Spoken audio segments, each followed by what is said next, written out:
Get the guys on board. Yep. Well, we can get the have the early banter. Right. Oh, as the kids say. We need to look up Patreon. Like. Oh yeah. Well, I can tell you, I don't think we've gotten any new ones since last week. Not even Brady. I don't think so. That's still the old one. Where's the fucking new stream? There it is. Make sure my volume's down. Hello there. Hey, Brady. Hello there. Scott. God, I need a fucking mouse. This is really aggravating. Why? I can ask Kristen if we have a spare one in the house. Yeah, ask. Do it. And you will do it. Hey, do you know if we have a spare mouse in the house anywhere? I'm finger banging this fucking thing and it's driving me nuts. Did it pick all that up? No. She knows the sound of my voice. So. Who, your watch? Yeah. Oh, did you see what happened to mine? What the fuck, man? I dropped it. Oh. I dropped it. Like, I was putting it on the stairs and the Lego hands. Like, I lost control of it. And it went... It, like, fell not only from the height of my arm, like, to the ground, but then it, like, because I was on stairs, it passed the step below me and hit the one below that. So it was an additional, like, 36 inches that it fell. That sucks. Yeah. Big donkey balls. Mm-hmm. So ski, Tevin. So, what the fuck? Bronco Fit. We got them all. All the regulars. All right. And Just Fresh. Oh, shit. Just Fresh 64. Haven't seen that guy in a while. Get the fuck out. Shit. Shit, Negro. That's all you had to say. You know what I'd kill for right now? Do you know that IBM, when it first produced laptops, you had the little fucking eraser head to use as a mouse?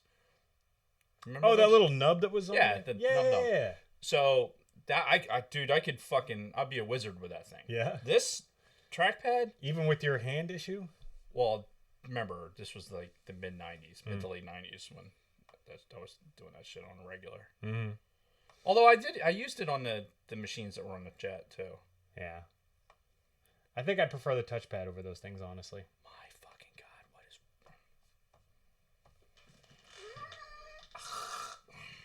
is... Not that she knows of.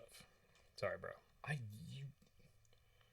You are, like, your nerd status right now. How is this my fault? I want to know how many pounds of cables are, like, in your possession right now. If it's not in the hundreds, then that's it. It's a lot. Okay, I'll give you that. Fair enough. But in that pile of cables, there's not a single fucking mouse? Probably. I just don't keep them on the ready. Help me. Help me help you. See, the problem is I get these kinds of mice. These are the kinds that I use. The gaming programmable mice. So you can't just keep a normal fucking mouse around? Like why would I? Like, what am I, fucking Amish? So... Let's see if this works. Yeah. Since I can't cut and paste it over there. Just throw it over there like that. All right, cool. Ooh, Tevin just rewatched Avatar: The Last Airbender. Is that the... Oh, the whole series? Nice. Oh, I thought he was talking about the M. Night Shyamalan Ding Dong movie. No. I heard it was good. The Shyamalan Ding Dong movie? Or? Yeah. About Avatar: The Last Airbender or whatever. I don't know. No, this series, Jason. God, again, calling his nerddom into question. That was way after my time, not before, after my time. So that doesn't mean, like... See, I watch an ass ton. Like, whenever I was watching television, it was mostly cartoons. Mm-hmm. Because real life is just horrific, and I don't need to relive it. I suppose. Well, yes. Stone bleeds. So you can't see that over there. You can't see No, I can read it. It's fine. Yeah. You sure? Yes, but for some reason my instinct is just to go right to my phone, even though I can see it. Such a wanker. I swear to God. I'm trying, man. Let's see. I'm going to do... I don't know what I did to you. Besides being a wanker? Wanker! Nope, that's not what I wanted. And they can't see me do any of this, so perfect. Oh my God. What? Nothing. Did he say anything? Question mark? Shit. Oh yeah, somebody go out there and Negative. say like we're gonna go live. Well, we are live. Can somebody like post that? Because I'm too busy finger banging my fucking keyboard right now. Oh yeah, in the Facebook group. Yeah, in the Facebook group, maybe even on Instagram. We should probably put something. Hey, listen, I want to say that we might not talk about it on the pod, but we've improved. I think our setup has improved. I feel like this is a little bit more stable. I like it. We've got 2 monitors set up. We wall mount these bitches, then that would be fucking fantastic. That would be nice. Why am I dumb? Why am I so dumb right now? No, stop doing that. Computers have actually been really annoying me lately. Yeah. Thomas Bronco Fett says, "I'm freaking done with Star Wars if Rey turns to the dark side." We'll get into our theories on that. Ugh. I've heard more than one people say that, and I'm like, well, I won't say my thoughts on people who say that. There we go. Because I'm sure Bronco Fett's wife is a lovely person, and I would never say ill about her. Yeah, that's fine. Yes, take a mouse off of one of the children's things. Oh my god. What's happening? What are you doing? Oh my god. Jesus Christ, Dave. I'll be right back.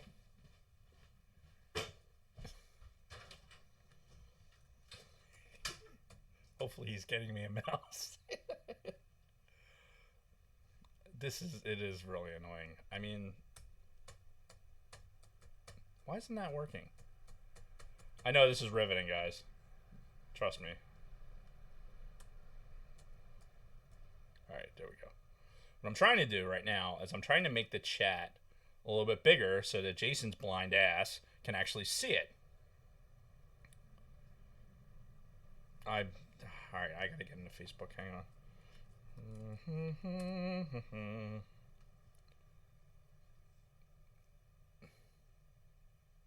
Oh, shit.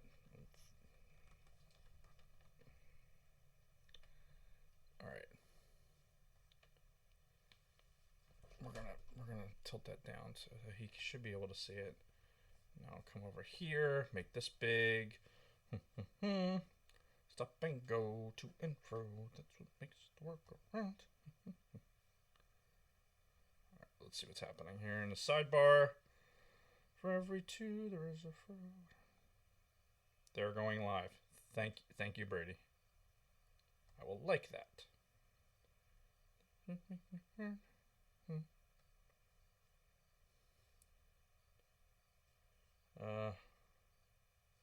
Live now.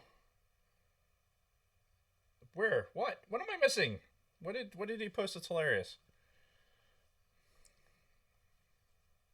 Sad face. A little bit more stable on the camera. Slightly shakes. Well, okay.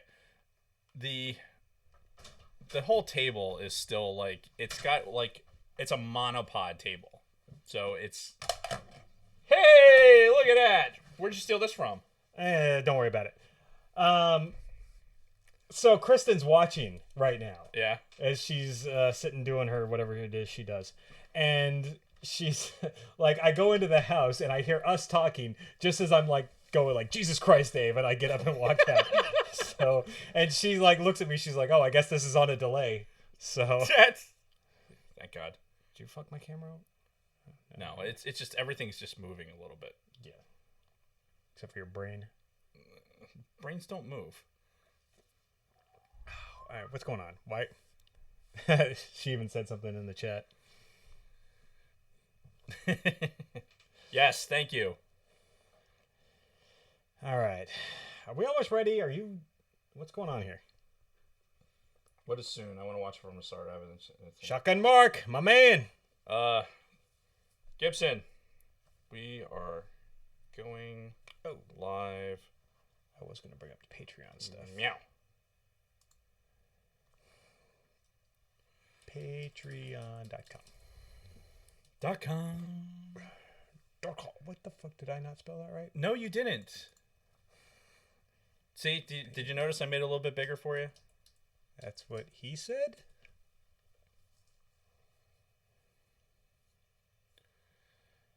So, oh, 5. Did we get a new patron and I didn't see it? Reading is fundamental, Jason. For fuck's sake. Oh, did you see my, I know when the poster came out, there was a huge rush on people making it their desktops or their backgrounds. It's blank. You're blank. Oh, that's awesome. Right? Oh, yeah, we got to talk about the fucking poster, too. Though, I guess the footage... Yeah, now that if we would have talked about the poster if the footage hadn't been, released. We would have just talked about the secret footage. Yeah. Disney's like, hey, nobody get out your cell phones. And I had this big rant planned for that, too. And then they released the fucking footage. I'm like, all right, man, I guess... How do I just fucking log in to my own fucking account? I don't know. You are logged in. I don't think I am. Yeah, it's over there. But how do I just see how many fucking 3PO. patrons I have and who they fucking are? Say, I can't click. Who is your father? And what does he do? No, see, I can't. I can't do an Arnold. Who is my father? Oh, no, it's who is my daddy and what does he do? See, even that one. Your Arnold is better than mine. It's not much, though. You know what? Here's the problem. It is people do Arnold all the time. So right. It's and some people are really good at it, too. Yeah. It's an easy one. Because your mother banged your voice. Get to the chopper! I was just going to say that. Yeah. For fuck's sake. Where do Edit your page. This is your public profile and creator page. I just want to see where our fucking patrons are. So click patrons over on the side. Where? There. See, this is just showing what the benefits are. Fine, I'll click benefits. Patrons with benefits. Why don't you just click patrons? Click it. Nothing happens. Click it more. Faster and harder. That's what she said? Constantly. What's the best is on the stream, it's completely skits it out. Oh Christ! Oh, here we go. Finally. Yo, Scott! Oh, I totally missed that. That was on the 22nd. Shit. All right, he gets a big shout out this episode. Might as well just leave that up, and then we can go use it as a reminder. Yeah. Hey, I found it, by the way. Good job, Jason. Fuck. So if I want more beer, can I just say it live on the stream and Kristen will hear it and be like, come and bring us a beer? Wow. Good luck. Yeah, you should totally do that. Hey, hon, could you bring me a beer? Please? You're going to shit yourself if you're making that face. That is the ultimate face of somebody who's about to shit themselves. All right. Are we gonna do this? I know we're. Yeah. Oh, it's almost 6. Holy shit, we've been perfect. We've been jerking off for an hour, so. I wish. All right. I don't even know what to say to that. So, all right, we good? Piss lake. Yeah, we're good. Let's do this thing. All right. Your toast. Yep. 30 seconds of silence. Starting. Fucking god damn it, Jordan. Starting. No.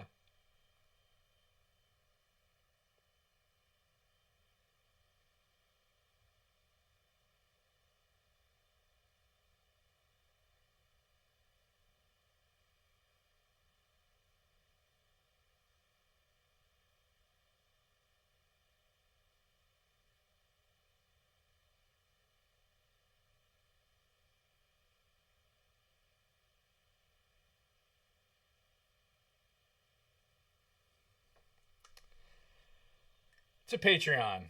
Connecting us with our fans and getting a couple bucks out of it. The Patreon.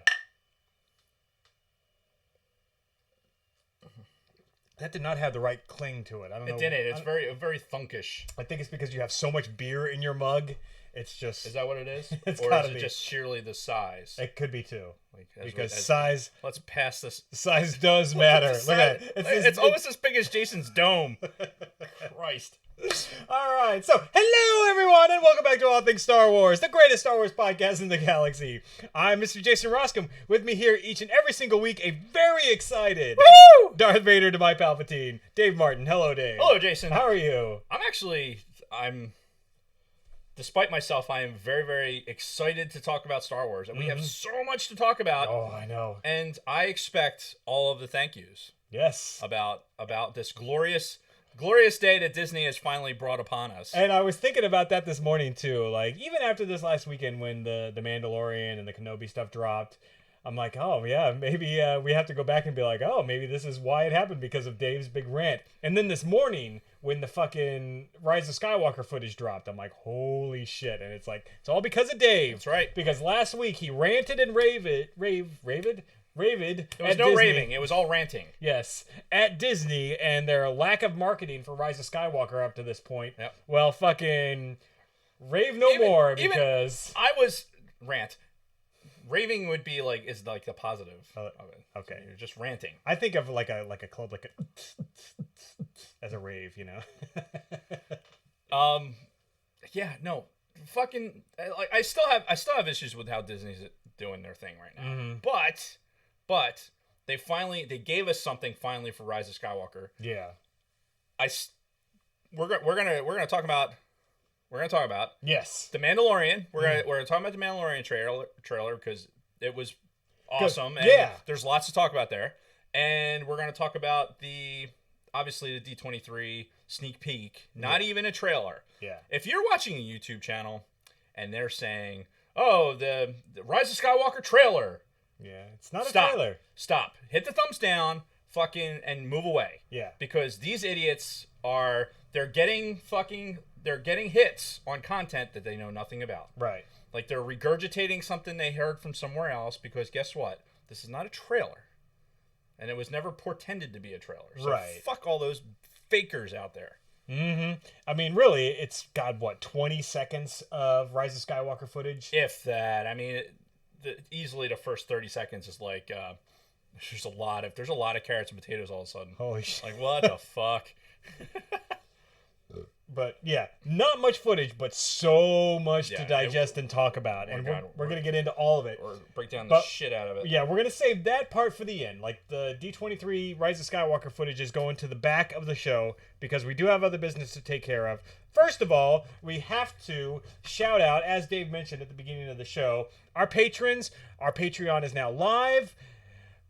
And big thanks to Scott Rasmussen, who is our most recent patron. So, Scott, thank you, sir. But in addition to Scott, Tactical Swede, Frank Kulovich, Don Solsky, and Shotgun Mark, all patrons as well. Thank you, everybody. Thank you, especially Scott, as our newest patron. And we love you guys. Your support means a lot, and it's really going to help the show. Yeah, agreed. And we should mute that screen because it actually shows dollar amounts and shit on there. Oh, fuck. Sorry, guys. Everyone can see it. Sorry. We are a professional podcast. Well, that's the thing. We're a podcast. The visuals, this is the extras. This is if you're going to subscribe to us on YouTube, which you should, and, and by the grace of God and the maker, support the podcast through Patreon. Also good. Yep. Support all the podcasts on the Podbelly Network. Do that also, because I'll be honest, we haven't I don't know about you, but I'm following some of the stuff for the Podbelly, and there's a lot of good podcasts out there, and there's probably a lot of great content. Mm-hmm. I've been so fucking busy with our podcast and work and Star Wars and work. Yeah. And kids in college and other kids. It's just, Oh, yeah. No, but if I were to listen to another podcast that wasn't the All Things Star Wars podcast, it would be one of the ones on Podbelly. So check out the Podbelly and also Network. Used and Abused. Used and Abused. Yes. So in fact, this is the shit that we need to have in a list. Yeah. In fact, listen to Used and Abused first, then anything on Podbelly. Why is that? Because Scott's one of our top patrons. So obviously they should support him first before they support anybody else. The day Podbelly starts kicking money our way, maybe we'll put them in line with you. Yeah, you hear that, motherfuckers?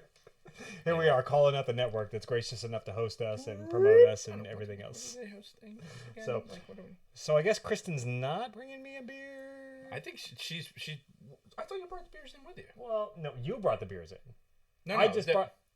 What did you put on ice? The beers that you brought. There's other beers. There are beers in the house. Oh. So, in case we need more. So, trust me. I got you, bro. So, all right. This is how brainwashed this motherfucker has made me. I brought over Oktoberfest beers. I know, and it is the best. Sam Adams Oktoberfest. The Yingling one is better, in my opinion. In my humble opinion. I think you're right. It probably I is am better. H.O. H.O.? Yeah, in my humble opinion. Wow, okay. The kids are doing stuff like that. You, my friend, are not a kid. This is how easy it is for a golf through all this Star Wars shit today, and here we are fucking floating completely off. Yeah, going on our sidebars as we tend to do. Yes. So, I guess we should start. Do we want to just start with the non-visual shit from D23 first? Get that knocked out, then we'll go into the Mandalorian trailer and the D23. It's all movie.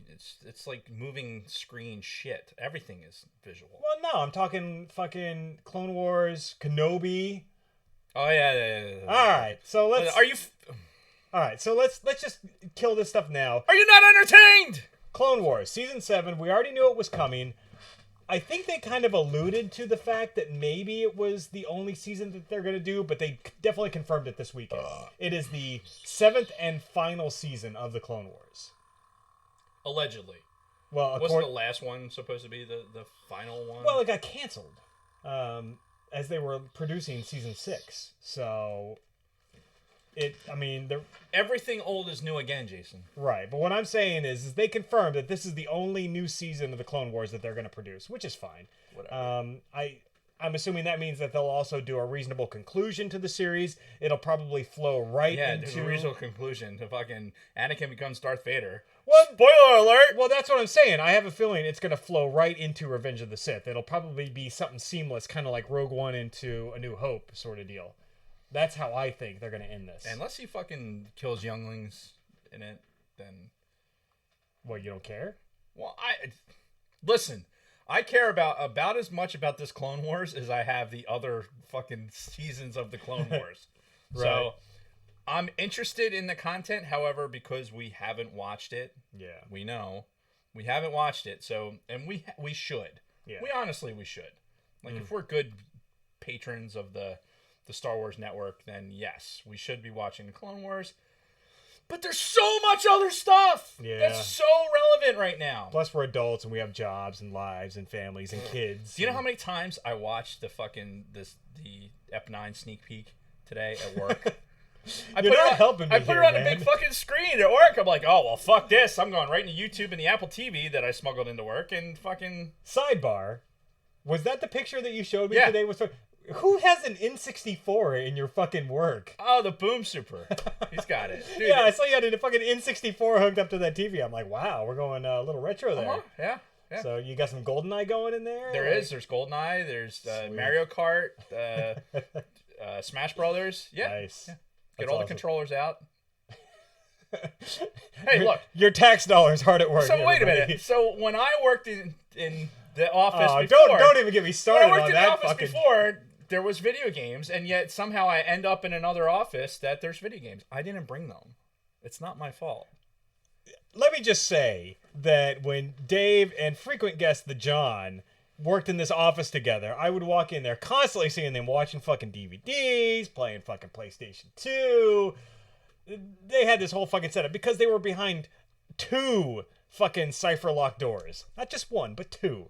And they had a big fucking 60-inch TV in there that they could hook whatever up. It was a 47-inch plasma. I mean... Oh, no, only 47.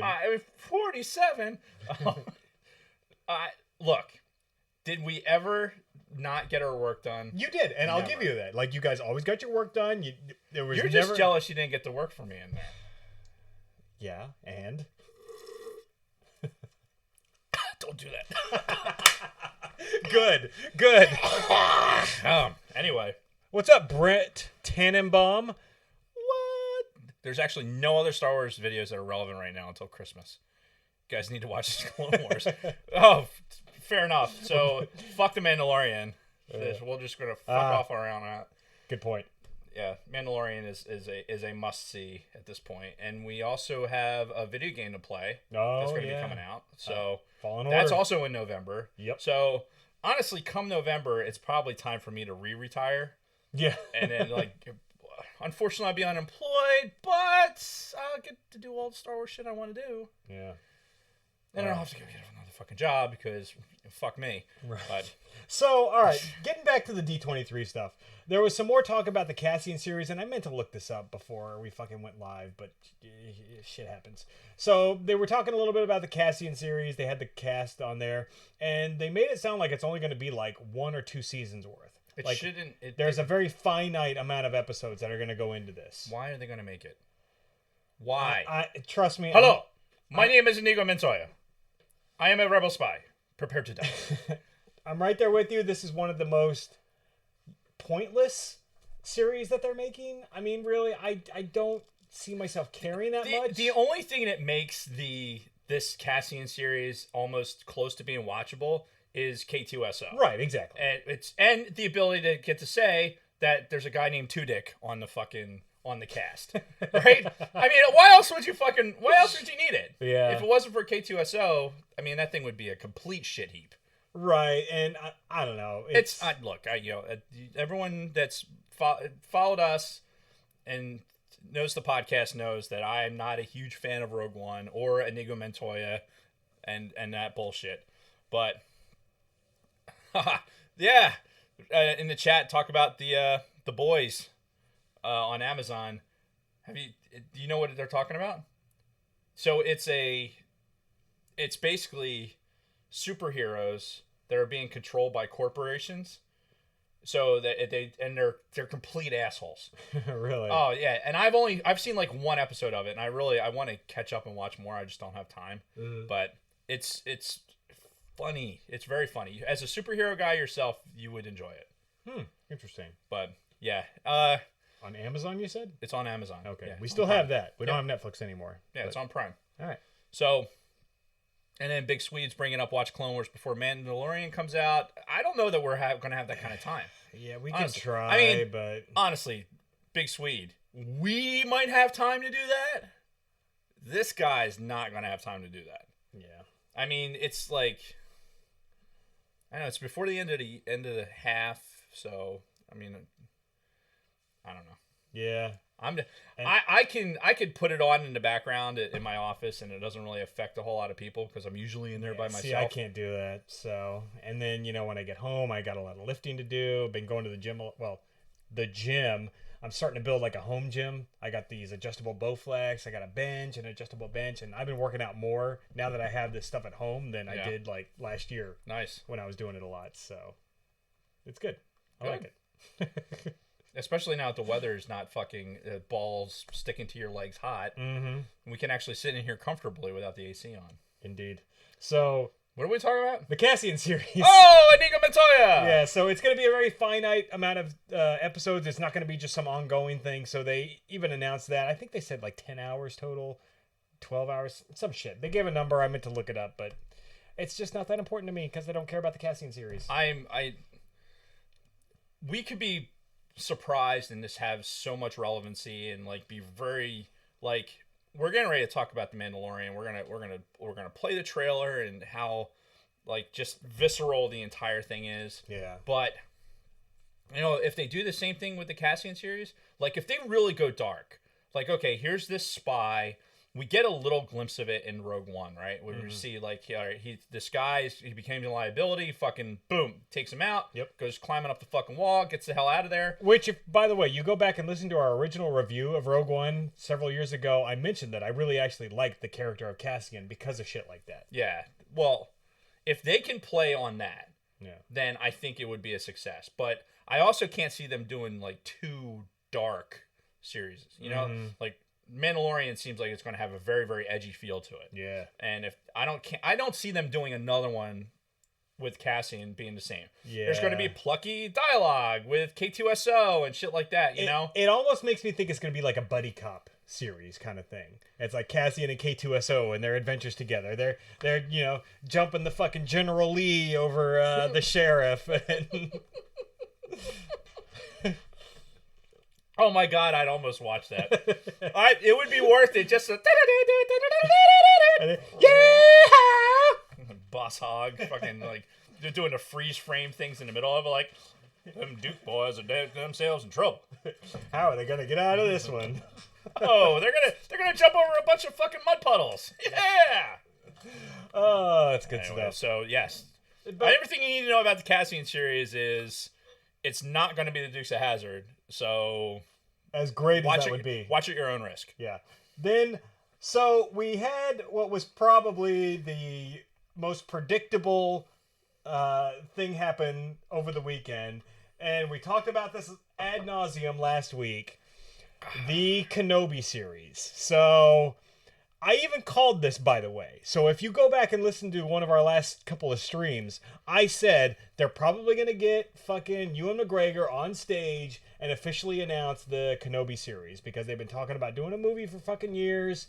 Never officially announced anything. Then there were those heavy rumors a couple weeks ago about the fucking series. Again, nothing official from Disney. And I even said, probably going to happen at D23. And wouldn't you know it, Kathleen fucking Kennedy up there on stage calls Ewan McGregor out, and they have this weird, awkward exchange where he's like, "Ask me if I'll play Obi-Wan Kenobi again," and it was so weird and awkward. Big Swede brought up a valid point today. Mm-hmm. They missed a huge opportunity here to have Obi-Wan Kenobi step out on that stage, turn to everyone and everyone watching, and say, "Hello there." Oh my god, that would have been perfect. Why they didn't do that is beyond me. This is like having seen that and still before the D23 sneak peek fucking basically cleansed our palates of all the fucking negative shit I was about to say about Disney. Yeah. Again, they don't have any, either they deliberately don't want to like feed us like what we want. Mm-hmm. I think it's to do something like that. Either they're completely clueless about like how that character, like Big Swede brought up this morning. We were talking about it before the other shit dropped. It's like, oh, this is his first line. Obi-Wan's first line in a movie. Yeah. In Star Wars was hello there. And then they brought it back again for in the Clone Wars. So yeah, and we talked about this when we did our Revenge of the Sith review. That hello there meme has just like fucking taken on a life of its own. And why wouldn't you want to get in there? Why wouldn't you want to fucking encapsulate that? Because it would show that you're kind of plugged in, which they obviously aren't. Yeah. This is at the end of the day, the success of this franchise is going to happen despite what they're doing. Right. And like it's not like I take full credit for getting Disney off their ass to fucking give some shit. Totally. Yeah. I'm the guy. Hashtag Dave did it. But be careful where you put that. I'm just That's what she said? No, definitely not. Not in that context. You came in that thing? You're braver than I thought. Shit. Anyway. Derailed. So all I'm saying is Star Wars and its success is going to happen whether or not Kathleen Kennedy, it could be anybody at the wheel. Sure.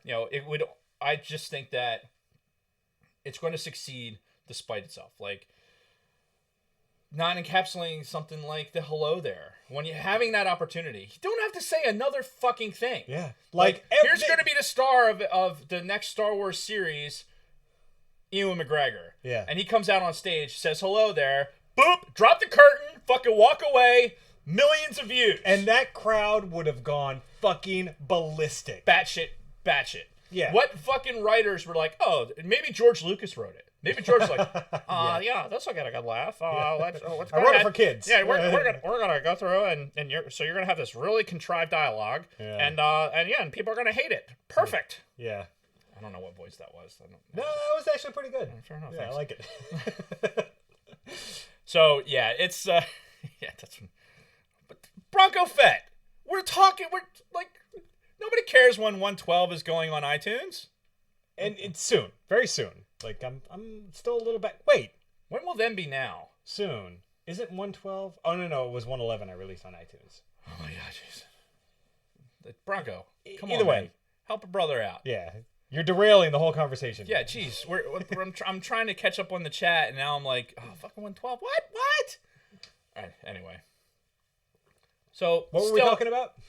Disney, Star Wars is going to succeed despite Disney and their fucking lack of marketing. Yeah, but anyway, the whole point of this conversation is the fact that Kenobi is official now. Yep. Finally, hopefully you fuckers are happy. Yeah. It is official for the first time. Yes. For the last, 18 months when all of you were like, it's confirmed, Kenobi movie confirmed. These are all those fucking idiots that thrive on YouTube for all the clickbait that they get and all that other shit. Yeah. Now it's confirmed. Yeah. Now and only now. We here at the All Things Star Wars podcast will never, ever lead you down a primrose path unless it benefits us. Right. So anyway. Yes. So now Kenobi is confirmed. They mentioned that it takes place around the same time as Solo. So I think it was 8 years after the end of Revenge of the Sith. And I mean, well, if the little hashtags are meant to be like 5-year increments, then or 1-year increments in between. Well, I think timeline itself. I think they specifically said 8 years after the end of Revenge of the Sith. Which either way, it's all during his time on exile on Tatooine. So they have this fucking script written already. I've talked about it ad nauseum. That Kenobi book that is not canon, right? But was excellent, and it was basically the life and times of fucking Obi-Wan Kenobi on Tatooine, or Ben Kenobi, and it was basically his misadventures and getting himself almost found out so many times because he's a strong Force user and trying to limit himself in the Force was problematic. Yeah. But here's what I surmise based on this whole Kenobi bullshit, now that it's official. Mm-hmm. This is an opportunity to bring Qui-Gon back. Oh. So you have Ewan McGregor as Obi-Wan, right? And they allude to the fact in canon that Qui-Gon helps teach Obi-Wan even from the grave. As a Force Ghost. Yeah.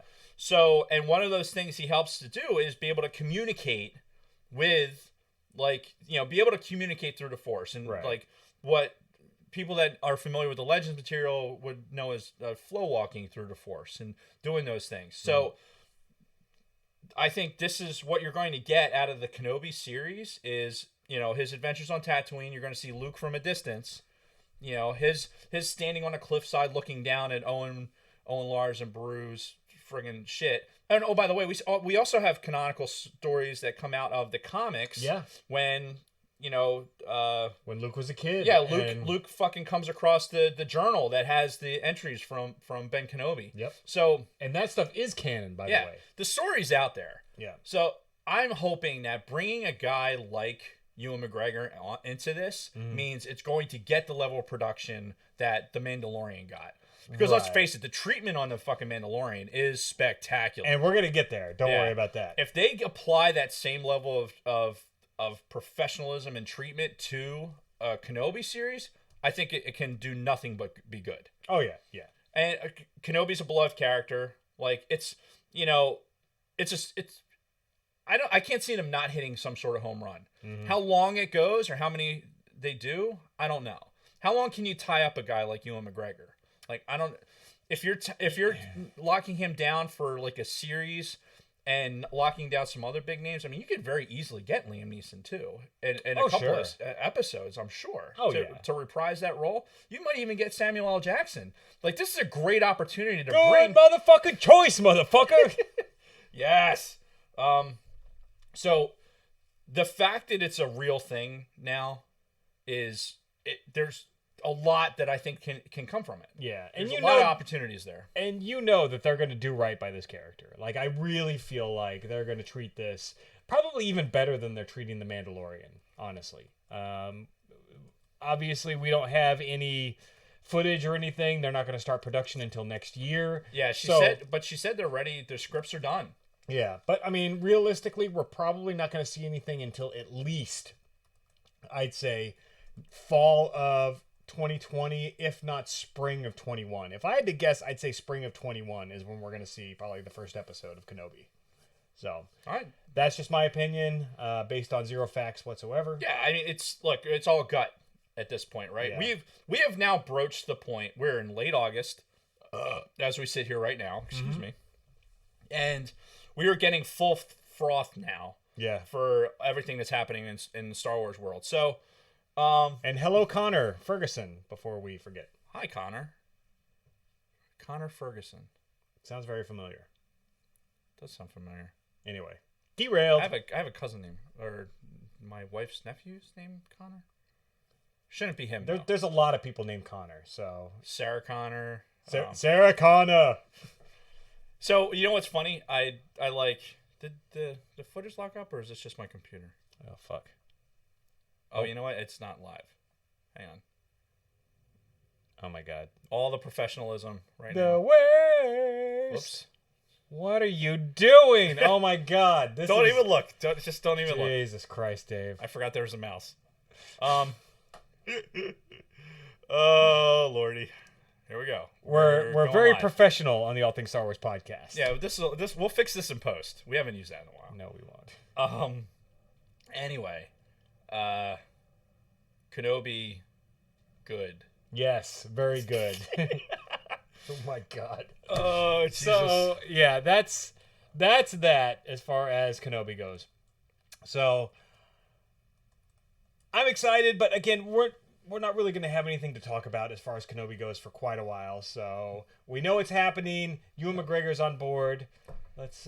Good things are going to come from it. Yeah. I mean, now that it's official and it's out there, we can be ready for good things. Yep. However, let's be ready for some shit that's going to happen within a couple months. Yeah. So we kind of knew, and we were hearing some rumblings that there was going to be some new Mandalorian footage shown at D23, because a big part of D23 is the launch of Disney Plus, right? That's where a majority of Disney's focus has been lately. Disney Plus, their new streaming service, they're putting a lot of fucking eggs in this basket, right. And they're really hoping it's going to pay when they're off. not jerking off the fucking Marvel dick, which they've managed to fucking, which it's kind of gone flaccid lately. Yeah, so, it has. You know, yeah, especially with all the Spider-Man shit's not good. That's fucking. Well, I don't know. I think that's more of a knock on Sony than Disney. Like, either way, it's like.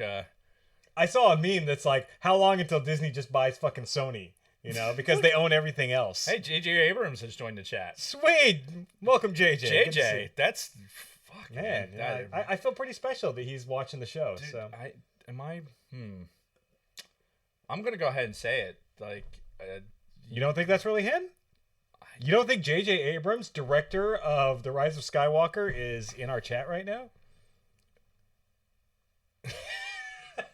I don't. All right, whoever you are, very nice. Nicely done. Nicely done. So, you put me completely off. I'm trying to think of a retort, and I got nothing. And this is strictly for the YouTube audience too. So we love you, JJ. But and actually we do. If for some reason that really was you, holy shit. Totally, like huge, giant Star Wars boners for the work you've done so far. Yeah, it's not him though. Anyway, The Mandalorian. We knew that there was probably going to be some footage, some sort of trailer, something this weekend. And we got... Oh, man, we got a trailer. We got a good trailer. Now, this was exciting enough. Like, oh, by the way, everyone who's in the chat, hit the like button. There's 18 people watching right now. Yeah. Go ahead and hit the like on your fucking hit that YouTube. like, because... Give her brother. Give her brother. Don't you dare insult me with that. Give a brother what? I don't... Give her a break? JJ. Of that Kit Kat JJ, bar? tell them to like the button and subscribe. And how dare you, Tom? The Abrams Star Treks were actually really They good. actually were good. Yeah. I am only a Star Trek movie guy. Yeah. Like the rest of Star Trek can suck it, but yeah. I enjoyed the reboots. I really did. I've got stupid in stereo.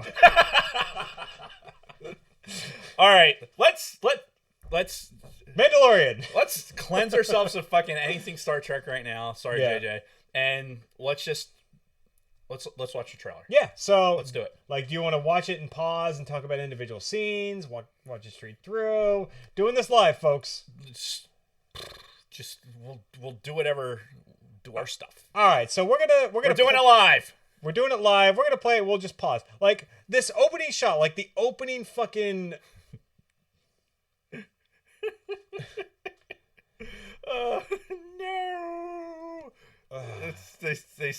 Somebody said that J.J. Abrams in our chat is actually Ryan Johnson, actually acting as J.J. Abrams. And Ryan, if that's you, go fuck yourself. I would buy that because Ryan Johnson is like a bigger troll than fucking Sargon of Akkad. You know, this guy is like huge super fucking troll. That's Ryan Johnson. Anyway, Mandalorian opening scene. Fucking stormtrooper helmets. Buckethead. Bucketheads. Like strung all over the place, like covered in dust, fucking starting to get fucking rusty. How, like one of like the eyes are painted shut on the one in the back there, you know, as we're looking at it. How awesome would it be just to have one of these buckets? Like to fucking just like, oh, this is one of the buckets that was on the ground in the background or something. This is why people steal shit from Galaxy's Edge. Yes. Because I'd be like, I want that right now. I would kill a motherfucker for one of those right now. So, yeah. So I don't know about kill, but maim, definitely. Right. Like I would probably break their arm to the point where they could not use it for 6 to 8 weeks. Yeah. And is that oddly specific? Yeah, very 6 to 8. So. I mean, obviously, we're already setting the tone here. This is the post-Empire era. You're waiting for a Terminator foot to just come down and I know, crush right? one of these buckets.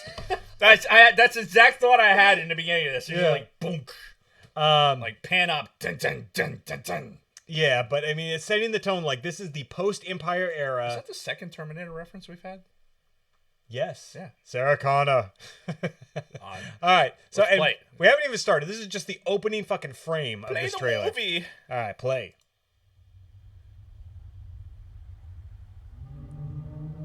Ominous music, and then the Mandalorian walks by. More fucking stormtrooper helmet heads on fucking pikes. Yep. Like fucking ancient fucking England when they fucking decapitate William Wallace and put his fucking head right on a pike. Yep. Like that's what this shit Spoiler looks like. alert. Jeez, Jason. Sorry. God. Sorry I spoiled that 30-year-old movie. Such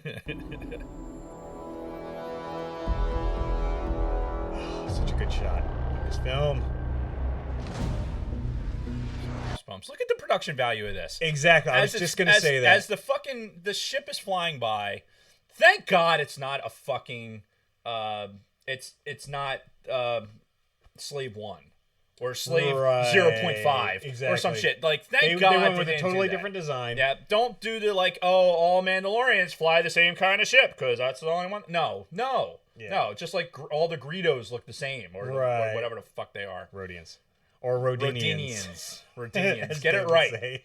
But, and to your point, that live in Boise. Yeah, to your original point, already the production value off the fucking charts for anything you would see on a normal TV show. Agreed. Like, this is like what you would expect to see in a movie. So, moving on. Fucking beautiful. Another good shot. Double ships. That looks like one of those fucking, the U-boats? The U-wings from, the from canards aren't long enough. Okay. But yeah, it looks very similar, at least the cockpit style. So, yeah, he landed. He's walking in some fucking Tatooine-looking Mos Eisley type village. Yeah, it's obviously some sort of spaceport. Yep. Very haphazard. Credits for a bounty. Carl motherfucking Weathers, Apollo Creed himself. See, now I'm of the Rocky generation, right? So yeah. We remember Rocky when it came out and Apollo Creed and everything else, right? Even with that knowledge, I know where you're going with I still this. think fucking Chubbs from Happy Gilmore. Like, I look at him as like, oh, like, we expect him to hold up the wood fucking hand with the fucking fingers all broken and shit. Yeah. Sorry, Chubbs. And that's the way it's got to be. What was the Commando movie that he was into? Commando? No, it was with Arnold. No, it was his own movie. Get to the chopper. Fuck. It'll come to me after the episode. So anyway, moving on. Apollo Creed goes to breakfast. Another great fucking flying shot. Lock and load. All right. Who is that? I don't know, but when I would watch people react to this, she looks like fucking Mr. Olympia's daughter, who is on that fucking show with the CSI thing. All I know, Ice-T. I have no idea, but people know who she is. She's apparently a famous actress that's done stuff. No fucking clue who she is. Oh, if it's the broad I'm thinking about, she's in the fucking Law and Order SVU. Law and Order SVU, not CSI. Sure. Law and Order SVU, and she's like one of the main characters in that, and she's constantly like, fuck.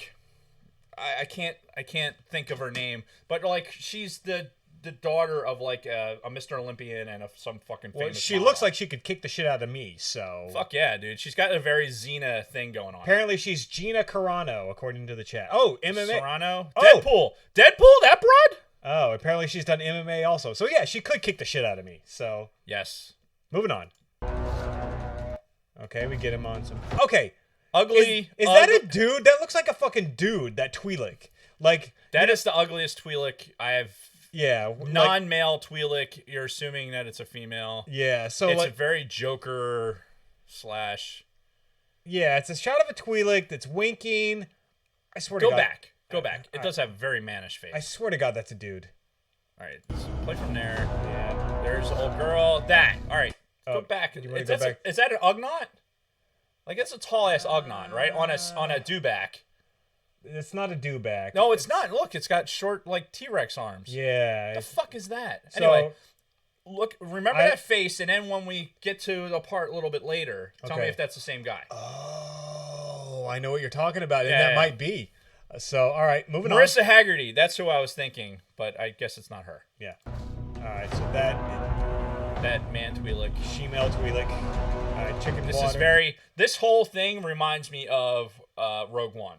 Yeah. With, like, when they're in the farming field, when they're going to get fucking... Krennic shows up with the fucking Death Troopers. This is reminds me a lot of that. Right, yeah. We got a squad of Death Troopers here. Actually, in their full, like, still shiny fucking Death Trooper armor. Like, lining up to fire.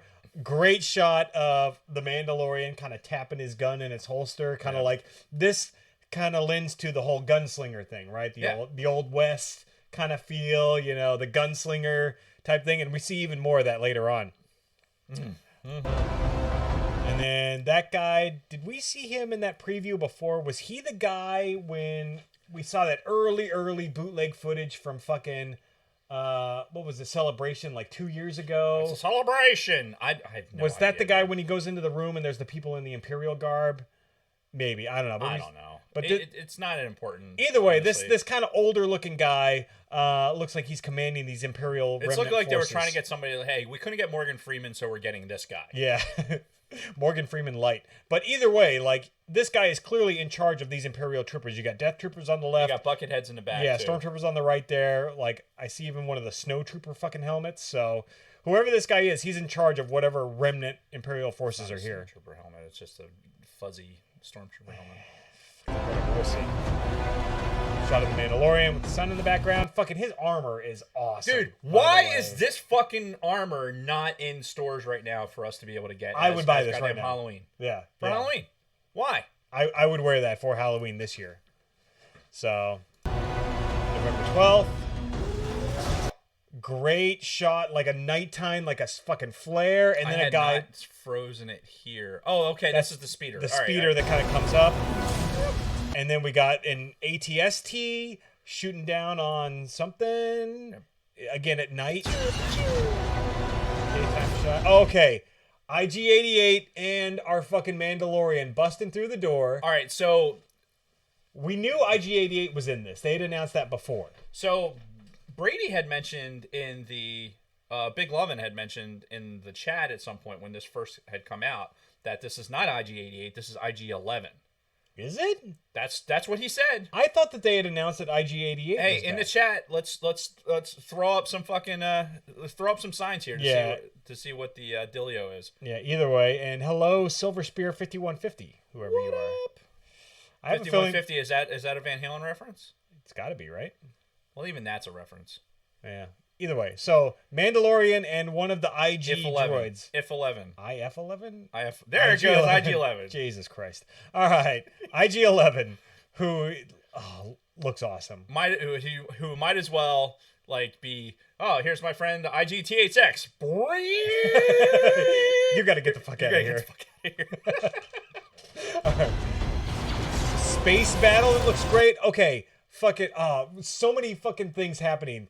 Armando in like a fucking like seated like cannon, like dude, that is a full up fucking like Vulcan cannon, fucking yeah, like going fucking off. And then this next shot where this IG 11, 88, 55, 22 is just going fucking ape shit. IG your mama. Yeah.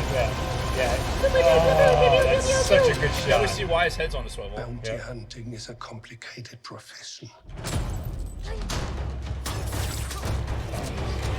Oh, that was awesome. All right, so this sequence, like, obviously, Mando's in a bar, right? He's surrounded. He's like, okay, I got these motherfuckers, right? Slamming dudes' faces in their fucking bar. This scene, all the way up until this point, you could think like, okay, this has got a dark feel to it. Yeah. And then this fucking happens where, oh, this is my bounty? You think you're getting away? No, I'm going to pull you through the door, shoot the door so it closes, and what we don't see is this motherfucker being cleaved in half. Yeah. Because like, that's what's happening next. Yeah. Oh, you're trying to get away? I got something for that ass. Boom. Hey, dead or alive, motherfucker, and I'll bring you in 2 separate bags. Mm-hmm. And then the shot that you were talking about. Oh, yeah, it's not. It looks like it's hard to tell what species that is, but it's a fucking somebody encased in carbonite. I think it's something with the horns that come around like this. But if you look behind him too. There's several. Four I fucking didn't see carbonite. that shit before. Yeah. So it's probably him delivering like a whole fucking crew. Damn. As a bounty. It's like, here you go. Damn. So I guess he thanks Vader every time for this because Vader's the one that came up with the fucking freezing and carbonite. Ostensibly. So that's what they say in Bespin. Yes, there's Legends references that happened before Empire Strikes Back. If I'm not allowed to reference Legends, then neither are you. Whatever. Fuck you.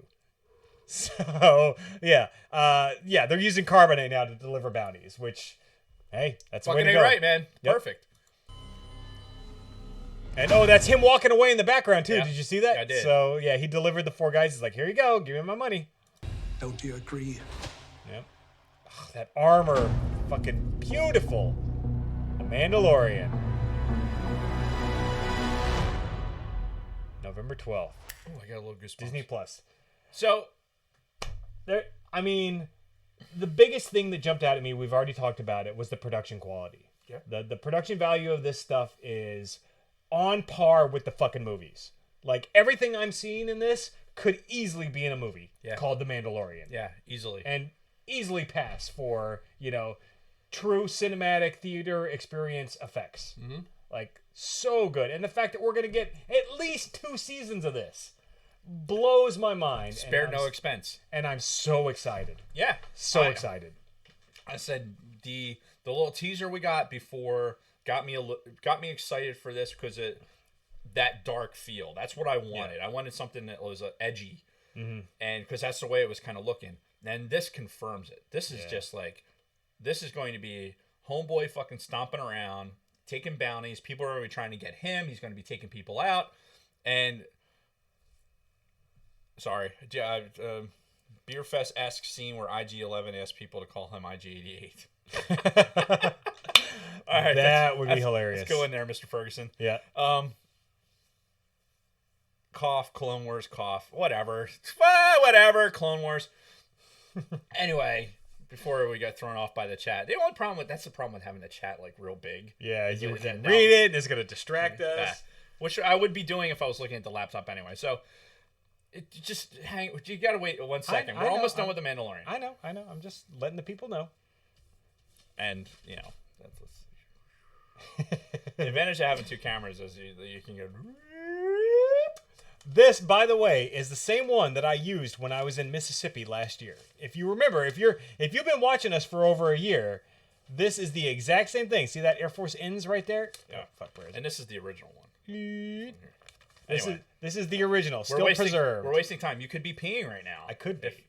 Let's finish up The Mandalorian. Okay. This looks good, man.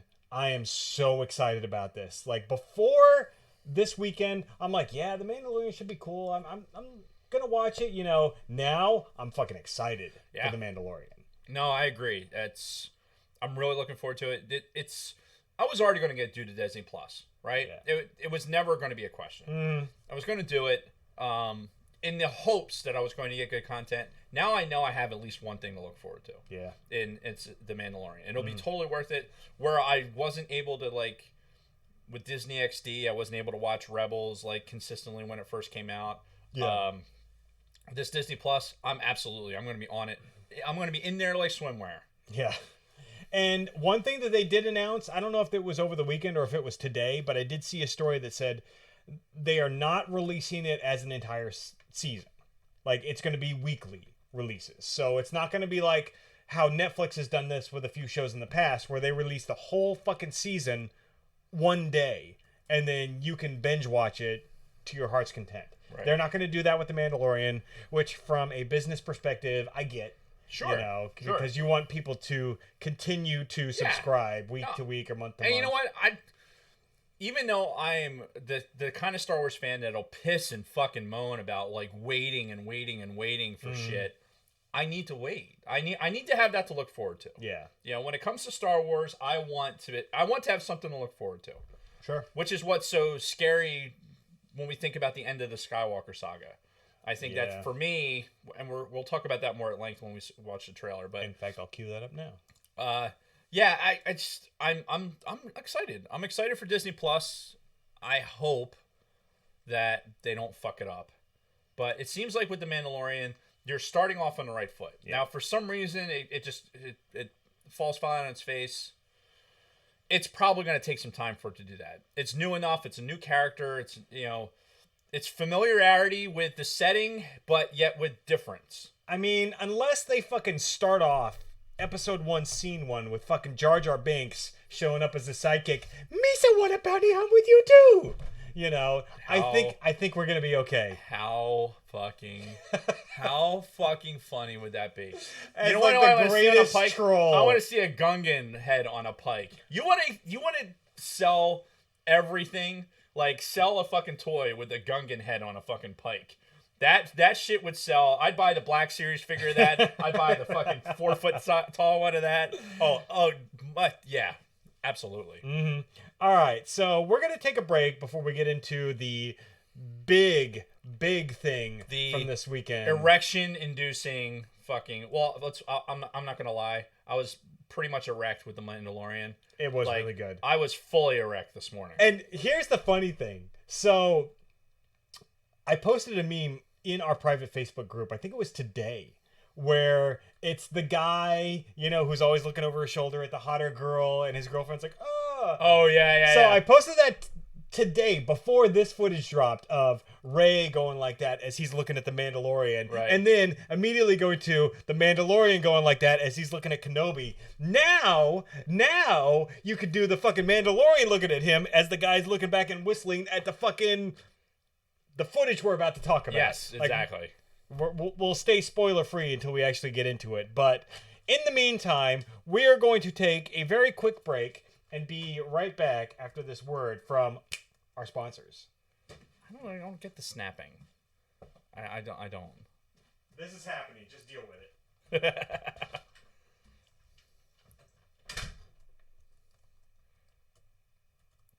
So there's some college football conversations that are happening right now. Well, this is going to get edited out for the podcast, but for the YouTube audience that's not necessarily following along in the chat, we are usually going, like, this announcement and the footage that came out and everything else, it kind of blew out any idea we're going to have of the upcoming football season. I mean, we got a lot to talk about there, and we'll probably, for our loyal listeners that are hanging on, and, you know, Patreon supporters and everything else, we're going to talk about some football stuff. There's definitely some stuff to talk about with the Andrew Luck thing and the fantasy football league being filled up and, you know, getting all that shit squared away.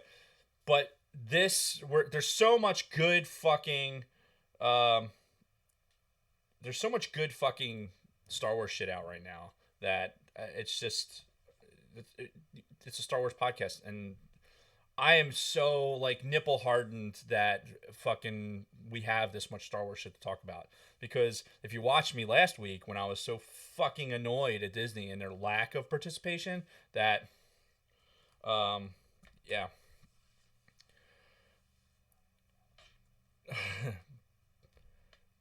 Pedro State. Who's paying? Who's Pedro State? Pedo State, you mean?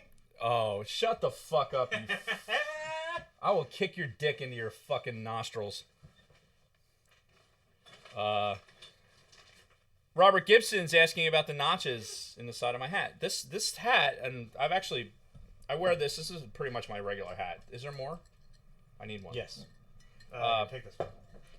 So the notches, if you can see it in the side of my hat, are there for my glasses, and specifically for my sunglasses.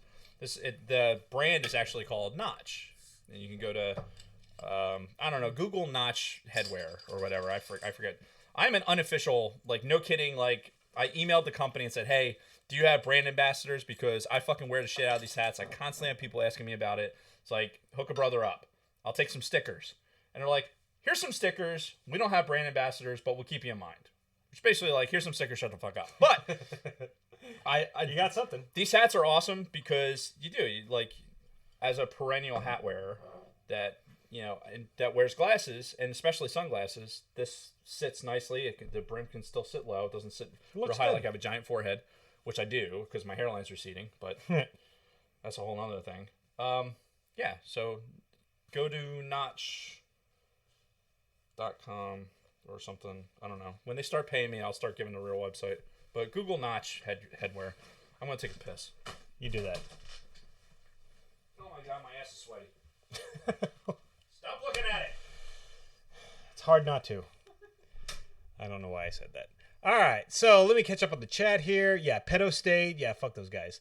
Go BSU and go Blue, Michigan. I'll root for both of you. Not Penn State, though. What's going on here? Sorry, just got to catch up on my phone. Or watch. Watch phone, you know what it is. Yo, fantasy football. How about that Andrew Luck, huh? Honestly, like, I actually understand. Like, I know that fucking NFL players take a beating.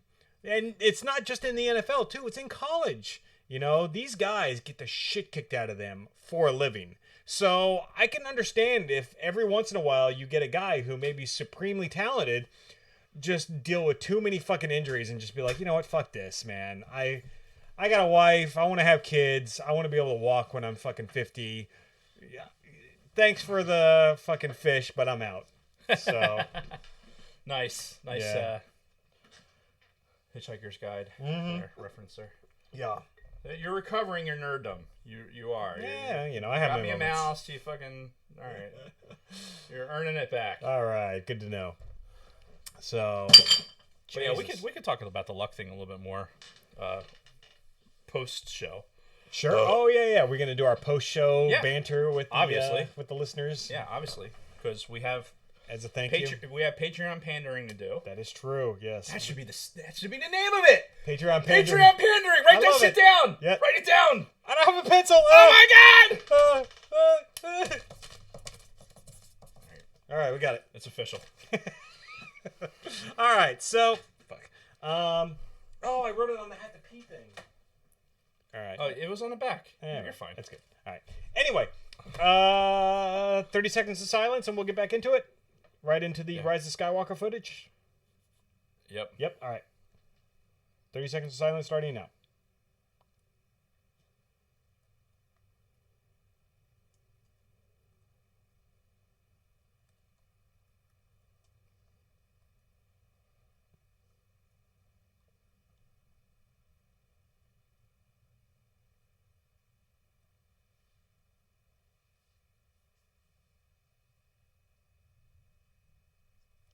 And we're back!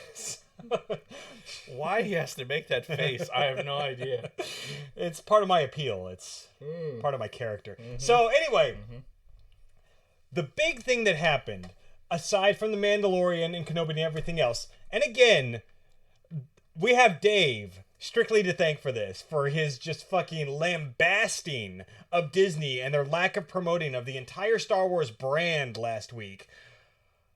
Fucking, they brought it this weekend at D23. Now, they showed this footage, which was exclusive at first for the D23 audience. Right. Which, first of all, fucking come the fuck on. Okay? We know. Hang on. For our brothers in the Galactic Refugee that were... Yeah, Galactic Refugee. The refugee caravan. Yes. They went and they got exclusive things, and At Celebration. That's a celebration. Bitches. I think they want people to show up to D23. Like at some point, you have to make some exclusivity for people that want to go to see these fucking things. See, this is the thing. These conventions and shit like that, it's limited capacity. Right. They sell out. There is never even a chance that they're not gonna fucking sell out. They are going to fill every fucking seat in these things. I don't know. You can't take anything like that for granted. I think about the Philly Comic-Con that just happened, right? Mm-hmm. Nobody talked about it. It wasn't even really advertised because I think, like, oh, fuck, everyone knows when Philly Comic-Con is, right? Yeah. No, they don't. You can't. Even San Diego Comic-Con, how much have we talked about that? Well, like, yeah, that's like the ultimate con. So now, not in that way. I mean, like Comic-Con, but also yes, right. But I think that the draw to those things is starting to fall back a little bit because if people aren't going to go to these things, if the vendors aren't going to go, because my understanding was there wasn't as many vendors at SDCC really as usual, and like the whole thing was pared back considerably. Now you're worried about hitting that? Dude, you're fucking like shaking the shit out of everything on a normal basis. I am deliberately over here flailing my arms like this, not near the table, as to not fucking shake the camera. Right. So this is going to be the shaky cam episode of the All Things Star Wars podcast. So here's my thing. I don't fucking understand why these companies think that they can show this fucking footage and just have it be exclusive for the audience that happens to be there right then and there. Especially when it's something like this. And I'll give you a good example. 3 or 4 years ago, fucking at the San Diego Comic-Con, they showed this exclusive trailer for Suicide Squad. Right. The very first footage that anybody had seen from the new Suicide Squad movie that had the new Joker, fucking Harley Quinn, all this stuff. Yep. Immediately gets leaked on fucking YouTube and it's out there. So how does Warner Brothers respond? They're like, fuck. All right, we'll just release it as a video on YouTube. Which was a hugely popular video. Yep. People watched it, they fucking loved it, reacted to it, all that stuff. Good video. Why do these companies insist on even trying to fucking do this at this point? My guess to that is you have people that, okay, here's a marketing division for these Comic-Cons, right? Like, right. This is what content we want to have provided. D23, Comic-Con, Celebration, whatever. Mm-hmm. So this is how we want. There's a separate marketing of the actual event. So what are we going to do to bring people into this event? Okay, we're going to have exclusive things. Right. Like, you're going to have exclusive toys. You're going to have exclusive content. You're going to have reasons for somebody to pay money to go in there and see this stuff because they want people to show up to see the vendors. They don't want people to just go online and see what the new toys are going to look like. Sure. They want people to get in there and see them with their hands. They want people to have podcasts to show up and say, hey, we played with this new toy. Hey, we saw this in person. They want those people there. If they don't have something to bring those people in, then why would the vendors show up?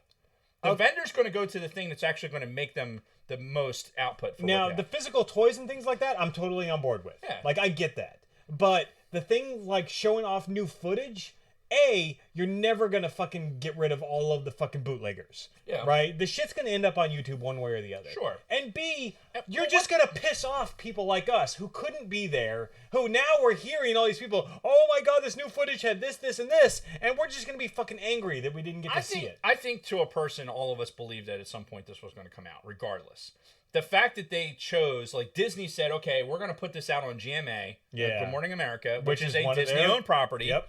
So we're going to put this out on ABC in first thing in the morning, and we're gonna capture this audience that's in there that's going to be ready for some content. Oh no, it didn't. Fuck! What did you do? I don't know, but I'm going to go ahead. Oh, they can probably hear this too. This is an ad. Stop it. Well, skip ad. Okay. Sorry. What the fuck? This Jason, is not what I wanted. You were fucking it up royal. It's usually me fucking us up. Jason did this all on his own. What the He was trying to respond to the chat through the keyboard and no. That's what you're trying to say? There's no package today? Yeah, no package today, so sorry. I thought I had the right video queued up, which clearly I did not. Well, I think you did. I think you just hit something that skipped it. Okay. Make sure you're on the Star Wars. I'm on it. Are you sure? I'm good. We're doing it live. Fuck it. So 6.4 million views. actually seems kind of low, honestly. Get the fuck out of here. We'll talk about that in a second. All right. So they decided to release the footage anyway, which dropped this morning on Good Morning America, kind of at the last minute, and At the last minute to us. Right. They obviously knew they were going to do this. Sure. And oh my god. This whole thing, it's not really a trailer like we talked about before. It's sort of a collage of footage leading up to this crescendo of like 20 seconds of new footage that's all supposed to kind of wrap up the Skywalker saga. Oh my god. Like I can't even describe the way I felt the first time I watched this. Like as I'm listening to the music and I'm watching and like all the emotions are happening. I can tell you how I felt. I felt sad. Like I think I mentioned it earlier in the pod, but it was probably the first time that emotionally I was acknowledging the fact that this was going to be the end of the saga. Right. Like as I was watching these people go through the sequence that we're about to watch, it's each one of those times I'm like, okay, these characters from this point forward, this is going to be it. Mm-hmm. Like, so I was sad. I was just the beginning of it, like all the stuff that is so familiar and everything else. I don't think there was a part of me that ever believed that like it was going to be over.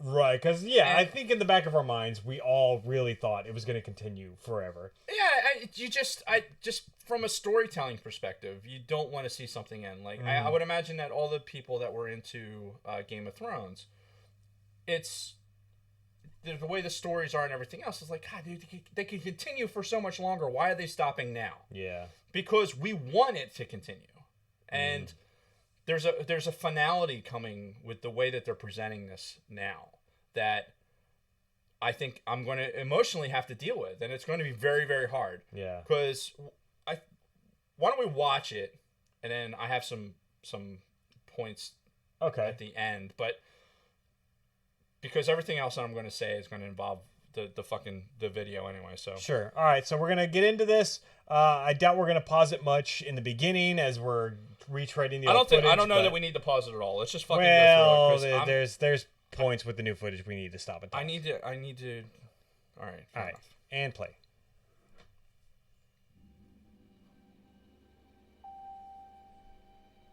The music starts off just so perfect too.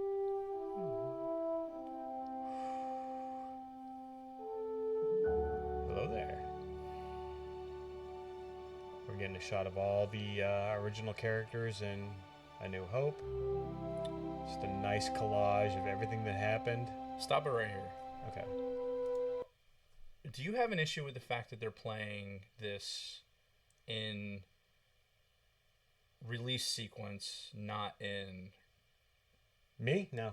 Because this is the way we experienced it growing up. So do you believe that's the intent of this? I guess is what I'm trying to say. Absolutely. They deliberately said, okay, we're starting with A New Hope, and then as we go forward in this, we're going to, show it in how it was released. We're not going to show anything from Rogue One at all. We're only going to show this is the Skywalker out of the saga. 8 movies. Yep. Yeah, this is only the Skywalker saga. They're showing it to us in the order that it was released. Yeah. For people like you and I who experienced this growing up, this is sort of a retreading of our childhood and then our eventual adulthood. So you believe the idea of this is actually to create this emotional stimulus that fuck yes, everyone is watching is feeling. Oh, absolutely. Okay. Yeah, with the music and the way they're presenting this. Oh, fuck yeah. Because I know you're one of the people that would say start with episode 1 if you're watching this series for the first time. Well, but I guess it really depends on what you're trying to do. Like if this isn't a trailer. No. As we said in the beginning, it's not a trailer. This is that sneak peek. So I understand that they're trying to promote that stimulus. I thought it would be an interesting question. Yeah, no. To see where, how some people are going to take issue with it. I'm sure they are. The internet's full of fucking douchebags. I think more people our age are going to think this is fucking perfect. The way that they're presenting this. I don't disagree. I think that this is until I watched it probably for the 5th or 6th time it was when I actually thought about the ordering. Yeah. And it's only because I was watching it for analysis because we do a podcast on it. Right. It's very emotionally deliberate. This is what I wanted. Mm-hmm. Oh yeah, no. I think this is all very deliberate the way they're presenting this. So moving on. Where was Jar Jar? Is Jar Jar in this? I don't know. Moving on. No, he's not. And the music's so good. Oh my god. And they're just showing all of these super emotional scenes, like these very pivotal scenes in the original trilogy. We've passed on all we know. They really do kind of gloss over the prequels, though, like compared to how much time they spend on the original trilogy. 1,000 generations live in you now. All right, 1,000 generations are in her now, as we've discussed before. And then, boom, right into the sequel trilogy. But this is your fight. Adam Driver's got some big fingers. Ladies. Alright. It's Christmas. Okay, shot of our crew. Like some celebration. So this is the kind of shit that I don't like about the sequel trilogy. To me, this is probably the resistance. We're liberating some fucking, repressed people. Yay! That's the shit that I don't like about the sequel trilogy is the resistance and how just like if you look at the actual scene, it's like everyone's wearing the same garb. Everyone's like it'd be like going to Chinatown during the Chinese New Year. Like everyone is celebrating for the same thing. Like it could be something as part of a cycle. Like you're looking at these guys walking into it. Look at what they're wearing. It looks like they're wearing fucking costumes from A New Hope. Yeah. Look at what fucking Finn's wearing. Look at what Poe's wearing. Yeah. He's got his Indiana Jones thing happening. Chewbacca's got his fucking. So I don't really care about the sequence at all, except for what are the characters doing. They're surprised walking into this. You think they're so? not like this isn't like the Ewok celebration with the fireworks and shit like that going off, like everyone's celebrating. I feel like that this was something else. Is this more like the second Matrix when they walk into like the big fucking orgy that's going on? Orgy with the fucking titties flying around, the titties and sweat and fucking. Who knows? I guess we'll find out, but. Alexa Siri. I just realized what that was. It is a little bit confusing being in this sequence. I think they're throwing it in there because it's probably a throwaway that they can give. We can't really ascertain what planet they're on. Well, this is that same deserty planet that we see in the original trailer where the fucking TIE fighter's skimming around. Rey does her fucking flip. But we can't say for sure that it's the same planet though. Do we want to add money to the fucking mixer? No, I do not. Because I would be more than willing to do that. I do not. Okay. I do not want to do that. All right. So anyway, moving on. Like she looked like she was like CG enhanced to look older. Did you see that? No, honestly I think that she looks. This was a scene. We know that JJ, if you're still in the chat, you can confirm this or not. We know that they pulled footage from Force Awakens. Mm-hmm. Not anything from Last Jedi, right. Which is remarkable, but whatever. Another conversation for another time. But yeah. I think that you're probably seeing it without, like, maybe there wasn't as much makeup because this was a scene that was cut. Maybe they didn't reshoot it so many times. Okay. I think you're seeing probably her character in a more pure form. That's why it looks so different. Okay. And plus, let's face it, we're human beings, right? We respond to stimulus. We know that she's dead. Yeah. We know that she is dead. So any vision of her in that past is going to look differently to us because we're human beings. Yeah. It's part of our. There's like psychotic stimulus, and I don't know. I'm babbling, but I think that honestly, we're seeing maybe the background has been changed. Maybe so. Definitely. There's been a patina added to the background a little bit, but I think for her, we're seeing an image of her from 8 years ago. Yeah. Or when did the TFA come out? 2015 was the release. They were filming in 2014. So 5 years. Yeah. We're seeing her 5 years. Okay. Fair enough. Image of her. All right. Moving on. I think she looks good, to be honest. Story of a generation. Okay. Stop. Big resistance fleet. Oh. So go back real quick before I fucking splooge about this scene here. So, all right, real quick. Boom. So you've got, what is that? Ah, you fucking cock fucking fuck. Good job, Jason. Look at that. You know what I want to do? I want to go back to the fucking the ball busting you gave me when I couldn't stop it on a particular fucking frame on the iPad. You've got your gaming mouse. I have no idea what he's talking about. Your little dick beaters know how to fucking use all too well, and you can't stop it either. So fuck you. Yes. Anyway, let's stir whip that shit. That's what let's look at what's in this picture. You've got A wings, you've got X wings, you've got Y wings, and you've got fucking B wings. Yeah. These are all from A New Hope. But those are the new X-wings. See this X-wing in the forefront here? It's got that split engine fucking look. So this is from this current time frame. And then that ship on the right that you were pointing to, that looks like the fucking who was the guy from the expanded universe who had that fucking ship in Shadows of the Empire? That looks like his ship. I don't know, but I guess my point of that is like you have a Corellian Corvette that comes in there also. Yeah. So what I'm noticing here is that you're getting ships from every era, a previous era. Yeah. So if we're knowing that Star Wars doesn't do flashbacks, yep, we're looking at something when the Resistance had that call for help in The Last Jedi. Yep. And people were responding. I mean, we know that happened in the movie. Mm-hmm.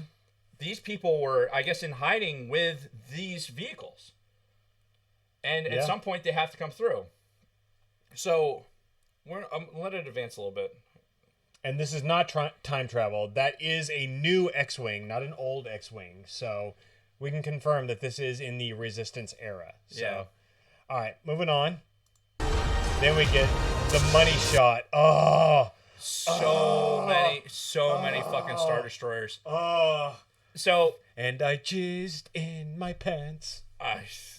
There's line upon line of Star Destroyers in here. There's got to be fucking 300 Star Destroyers in this. And they're old school Star Destroyers, too. They're not fucking First Order Star Destroyers. Yeah. This is key. There's also some, like, fucking storm going on in the background. Some, like, fucking space lightning and shit. But... they're making the Kessel Run. Maybe. The amount of firepower that's in this picture. Yeah, this one scene alone is just fucking... oh my god.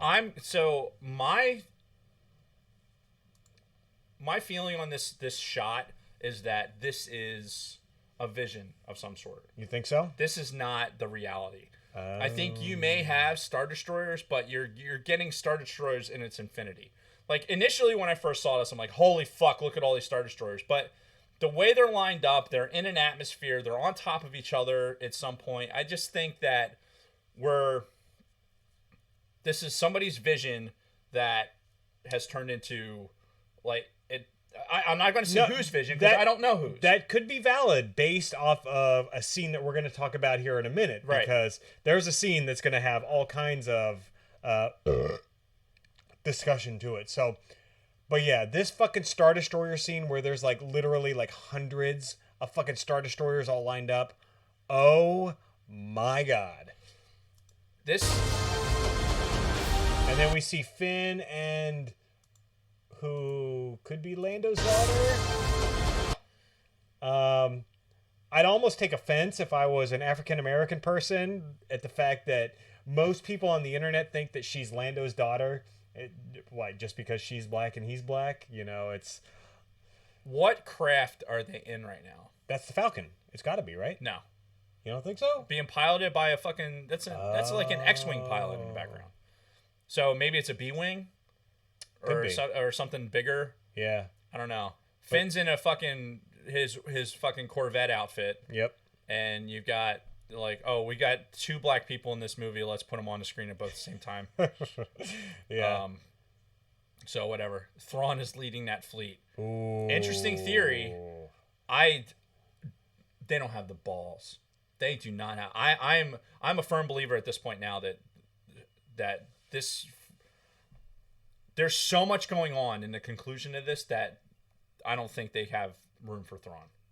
Honestly. They'd be pushing their fucking balls around in a wheelbarrow if they can squeeze Thrawn into this some sort of way. Yeah, it would take a lot to actually... I would love it. Don't get me wrong. I would love it. I just don't think they can do it. Yeah. I don't think they can do it. All right, moving on. Going in. Okay. What the fuck is happening here? C-3PO with the red fucking eyes. Like, we've already been exposed to, what is it, 000 and BT, whatever. Something. The evil droids from the Dr. Aphra books. Mm-hmm. C-3PO... Did you say Afro? Aphra. Oh, okay. Yeah, Aphra sure. books. You're making some generalizations about black people earlier. I wasn't making anything. Star Wars was making generalizations. So, yeah, it's like he's kind of coming out of the fucking the Anakin, or the fucking Frankenstein slab where he's like kind of slowly lifting up, and he's got red eyes. So obviously, it seems like somebody has gotten to 3PO, reprogrammed him, and now because of the red eyes, you may not recognize him. You may not recognize him because of the red eyes. But this is like evil C-3PO at this point. Which, who the fuck knows what's gonna happen here? That's some crazy shit. Before, well, is he charging? Yeah, maybe that's what it is. His lightning charger is starting to fail. That's why. Anyway, let's finish this. Or no, it's the red ring of death. That's what it is. Yes. His Xbox needs the fan is clogged. All right, moving on. There's so much is that light in the background? Okay, so one of the fucking videos that Big Swede was watching at work today that I was getting super annoyed at because it's this fucking moron was basically regurgitating conclusions that had already been made that he was making his own he made this fact. Okay. Right. One of those things was like, oh, this beam is obviously from the third Death Star, and this is blah blah blah blah blah blah blah. This is obviously it's coming from some sort of orbital cannon that's tearing into the ground. This could be a Star Destroyer. It could very well be. You have so fucking many of them. Mm-hmm. There's so many conclusions we can make. Fact is, I forgot the whiteboard. I'm going to get the whiteboard in here so that we can start fucking writing some shit down. Because, I'm serious. Because, be like that Always Sunny meme where he's got the whole fucking whiteboard and everything pointing all the to circles each and other. arrows and all the other shit, trigonometry going on in there. But I think the reality is this is some orbital cannon. Do I think it's another fucking Death Star? I don't. This is not evidence. This is a directional cannon. Like, this is like shooting up like one spot in a valley. Like, if it was a Death Star... And then it's moving through. Like, the Death Star penetrated to the core and blew the whole fucking thing up. Yeah, it would, like, target a whole city, not, like, one little fucking part of a canyon. And I'm having this thought now, but Rogue One leads us to believe that you have the ability to fucking dial it back to fucking shoot. But also, hey, that beam was fucking green, not red. Yep. Come on, people. Mm-hmm. So, I don't know what to make of this, other than the fact that there is some orbital weapon that they're using to fucking tear shit up. Yeah, hopefully that was that, like, fucking orgy that was going on. That's all this was targeting. All right, moving on. Ray. This right here. So, to me, there's like a fucking... look at her. She's grunting it out. Yeah. So, there's a... BB-8 in the background there, too. BB-8 getting thrown up in the air, I guess. Yeah. Is that what that is? I thought it might have been one of the fucking... No, that's BB-8. Like, if you look... No, that is a fucking... It's a practice... How you doing? One of the like things... they had in the Falcon. Yeah. That's what that is. She's dueling against one of the fucking I'm going to shoot you with lightning bolts. That's exactly what it is. No, honestly, what this makes me think, like, this is like one of those montages where they're like building like a shelter, and she's just like chopping down these fucking trees with the lightsaber. I think she was pissed off. She threw the fucking lightsaber to try and get that thing and missed, and it's cutting down on these fucking trees. I love this sequence. I love it. And the fact that we're going to see this in a movie makes me so erect. Because, the lightsabers and a Force user's ability to wield them, I want them to be indefensible. Yeah. I want only another lightsaber to be the only thing that can fucking stop this. With the right person using it, that thing should wield to any fucking anything. Sure. And that's what you see in this. You're seeing just outright aggression. One thing that is consistent with Rey is that when she dials into her aggression, she fucking, that's where she draws power from. And, which, you know, when we get to the end of this, when we talk about fucking evil Rey and whatever, we'll get to that. But, spoiler alert. Shit. Yeah. Well, look, you already spoiled fucking Braveheart earlier, so what the fuck? 6.5 million people have already watched this. Yeah. And it's been out for 12 hours. Yeah, not even. What do you believe that's impressive or not? In 20 minutes, 600,000 people had watched it. So, okay. That's a lot of fucking people, dude. Right.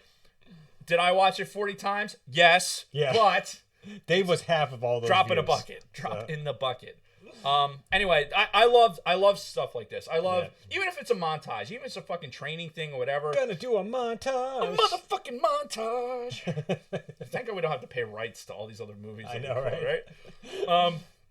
So yeah, I love seeing this. I want the fucking lightsaber. I want to throw it. I want to use it like I would use it in a game if I was being a Force user. Yeah. I want to throw the fucking lightsabers and catch them and tear shit apart. Like we're gonna do in a couple of months when we play Fallen Order. Fucking A right. Yeah, throw that shit. I've actually downloaded a Force Unleashed 2. Because I hadn't played it yet, so I've been playing the 360 version of that. Nice. I keep reverting back to Call of Duty Modern Warfare just because I just like killing people.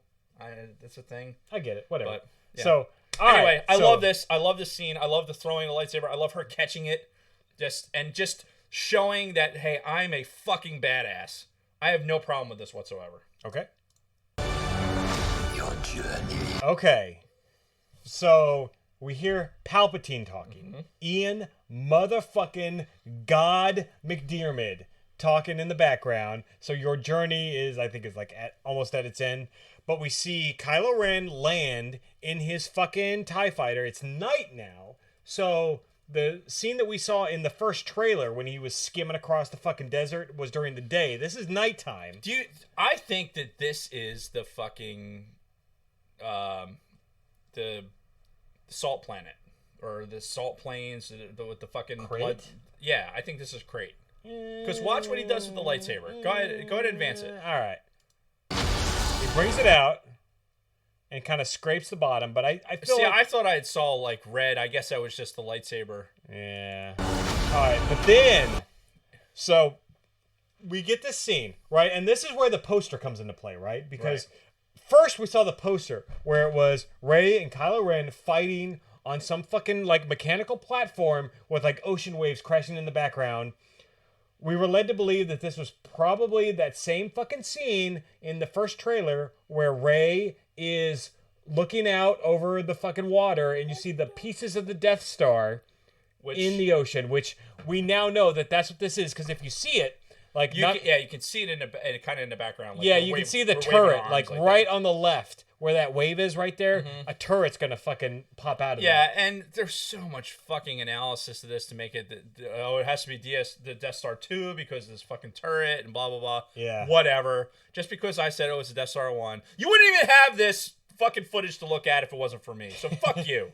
So yeah, they're fighting on the ruins of whichever Death Star this is, 1 or 2. Right? So now they're having this lightsaber duel on the fucking ruins of this thing, which is awesome. And there was the turret on the side there. Yes, it's in. Your journey nears its end. Palpatine. Vader breathing. And then great stop, dude. I love it. Pound it in. Right there. That's like, it is an Asajj Ventress like look at when we looked at Big Sweet and I, we stopped it on the big plasma and we were fucking looking, or whatever it is, and we were looking at it on the big screen, and it doesn't look like Rey. No, like, this grab you got right here is probably the closest it looks to Rey. But even here, so this is where the theories start flying. Like, does Rey go to the dark side? What is this? Right. So the first thing that I'm looking at, look at this scene. Look at how vacant her eyes look. The entire thing. Like it's Rey, it's her face, but like it's just such a vacant stare. And you know what this reminds me of? And I'm almost reluctant to say this because if this ends up being true, everybody's gonna be like, "Oh, fuck, he spoiled it," But I feel like I know exactly what this is. Yeah. Yeah, and I don't even know if I should say it here. You got to say it. All right. So if you don't want this spoiler this is alert, really just my theory based off of. If Jason guessed this correctly, you can't call it a fucking spoiler because it's a fucking guess. We would never lie to you. So, although we did have J.J. Abrams in our chat earlier. That is true. We know that they have reached back to Legends material before, right? Yeah. I don't know who all has read the original Thrawn trilogy out there, but the conclusion of that ended with Luke taking on a clone of himself. Okay. A dark side created clone. Okay. One thing that they mentioned in that book is they're describing as this fucking guy walks out, just like a fucking just dead, vacant expression on his face. That series is not the only time they went to that well. Oh no, but I'm just saying, like, sure. So this is my theory. Okay. My theory is this dark side fucking Rey, whatever she is not our Rey. I think she is either a clone, and there might be like a series of Rey clones, and just our good guy Rey is just one that fucking got away from the rest of the heap. Okay. But this fucking Rey is some just like fucking genetically engineered servant of Palpatine for whatever purposes, and this bitch is who our Rey is gonna fight in the conclusion of Rise of Skywalker. Okay, so while we're here on this scene, sorry. So my cousin, when Force Awakens came out, Fred Martin, he had made this comment that said that Rey is a clone. Okay. All right, in the same ilk as.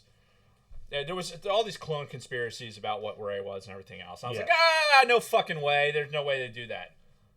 This right here, what we're seeing right now, to me, it validates that almost. It's like, I don't believe that Rey turns to the dark side. This is not. Yeah. This is not Rey. This is one of those swerves that they try to give you in the fucking trailers. I think, to be honest, there's so much that's going to happen in this.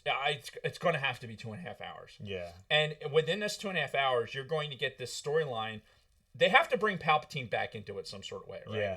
So we have to. There's a gnat flying around. We have to. How is Palpatine represented? And like when we get to that, Big Swede and I were having this conversation and kind of like just building on top of each other's stuff, where it's like, if you have Palpatine who's back, and guess who's back? Sorry, it was in my head. Palpatine's back, then you have whatever he's doing. Like, he's got this big end game planned, right? This is Palpatine plan C. Yeah. Let's assume, right? Fuck the First Order, fuck everything else. Like, this is just Palpatine specific shit. And we know that he made Anakin. Yeah. Like, he went and impregnated Shmi Skywalker to make Anakin.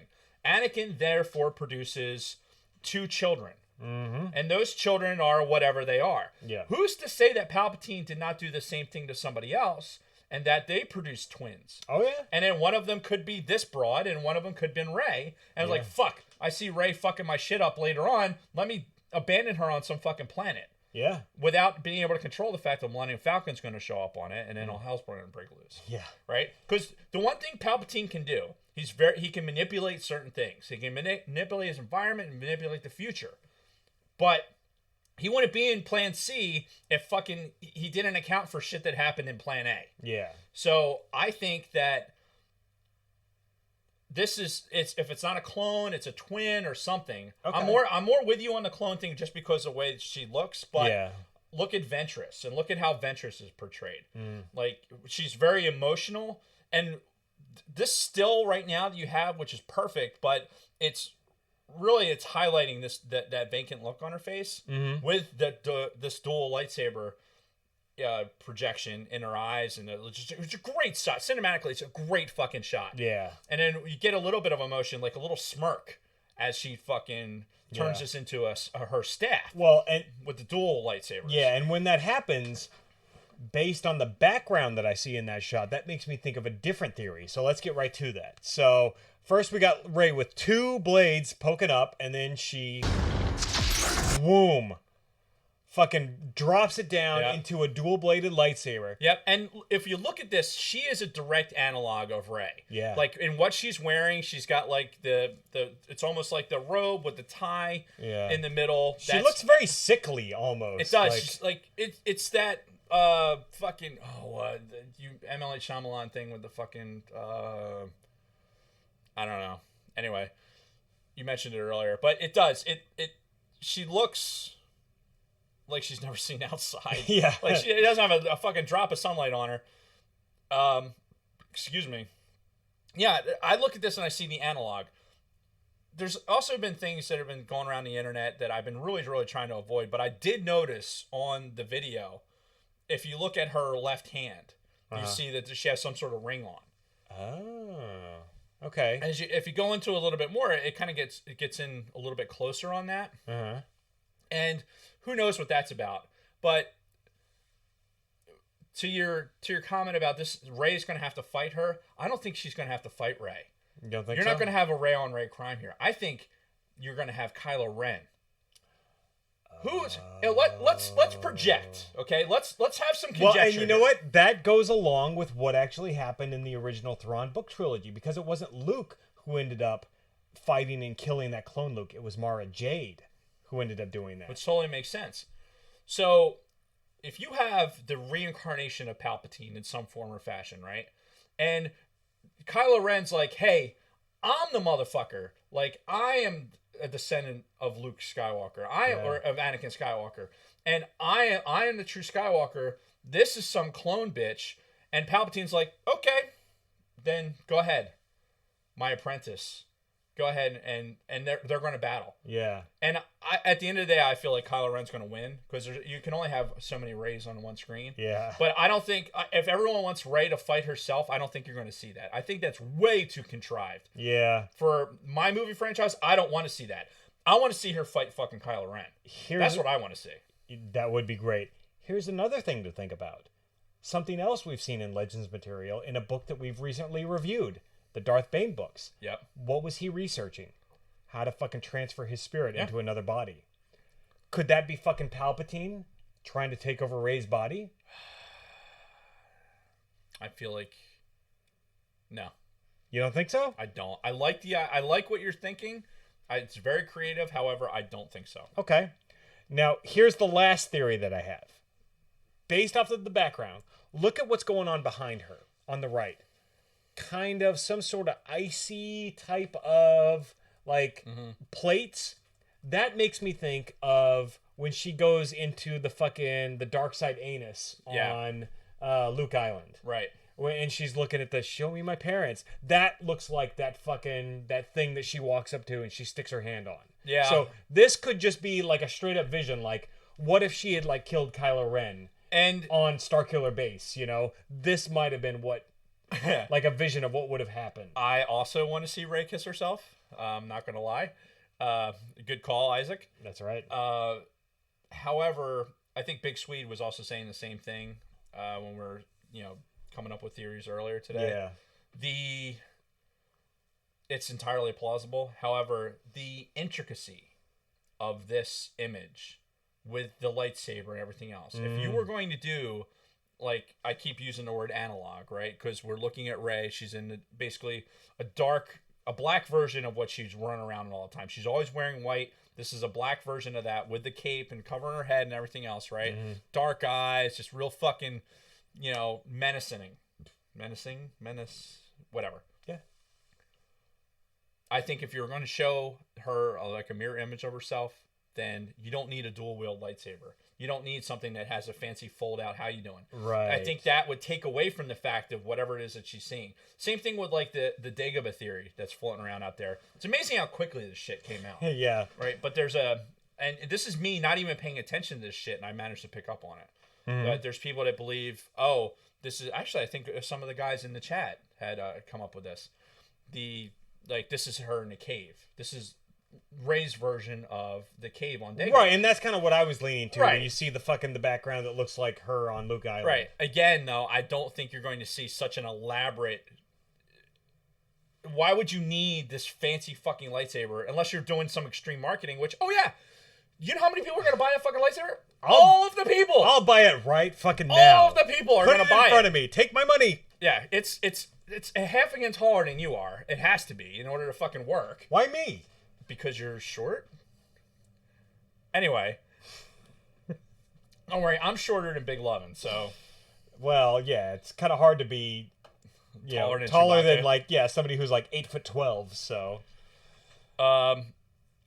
Yeah, there's obviously you throw this into the back end of this fucking sneak peek, right? Yeah. And it's like it's going to do exactly what we're doing.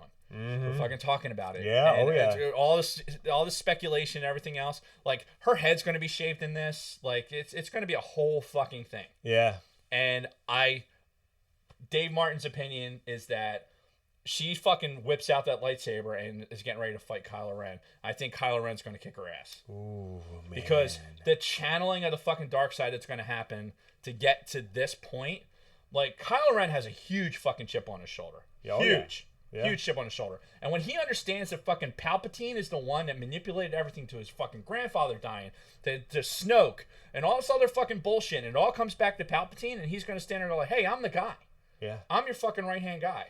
Where Vader failed you, I'm going to finish what you started. So you think he's doing this to try to gain favor with Palpatine? Yes. Oh. He's going to fight the Rey clone or whatever to be like, I am the person deserving of your favor, not this. Okay, not this thing that you made. This isn't like his redemption. No, like Kylo Ren. The First Order, right? To me, the First Order is basically a dead entity. Yeah. Like Kylo Ren's going to find out that wherever the fleet is amassed with the Imperial Star Destroyers and Palpatine and everything else, like they're preparing to fucking take back the Empire. Like that's what the whole thing is got to be about. Well, right? yeah, and we kind of knew that anyway, based off of canon and everything. Because what else are you going to do? So, yeah.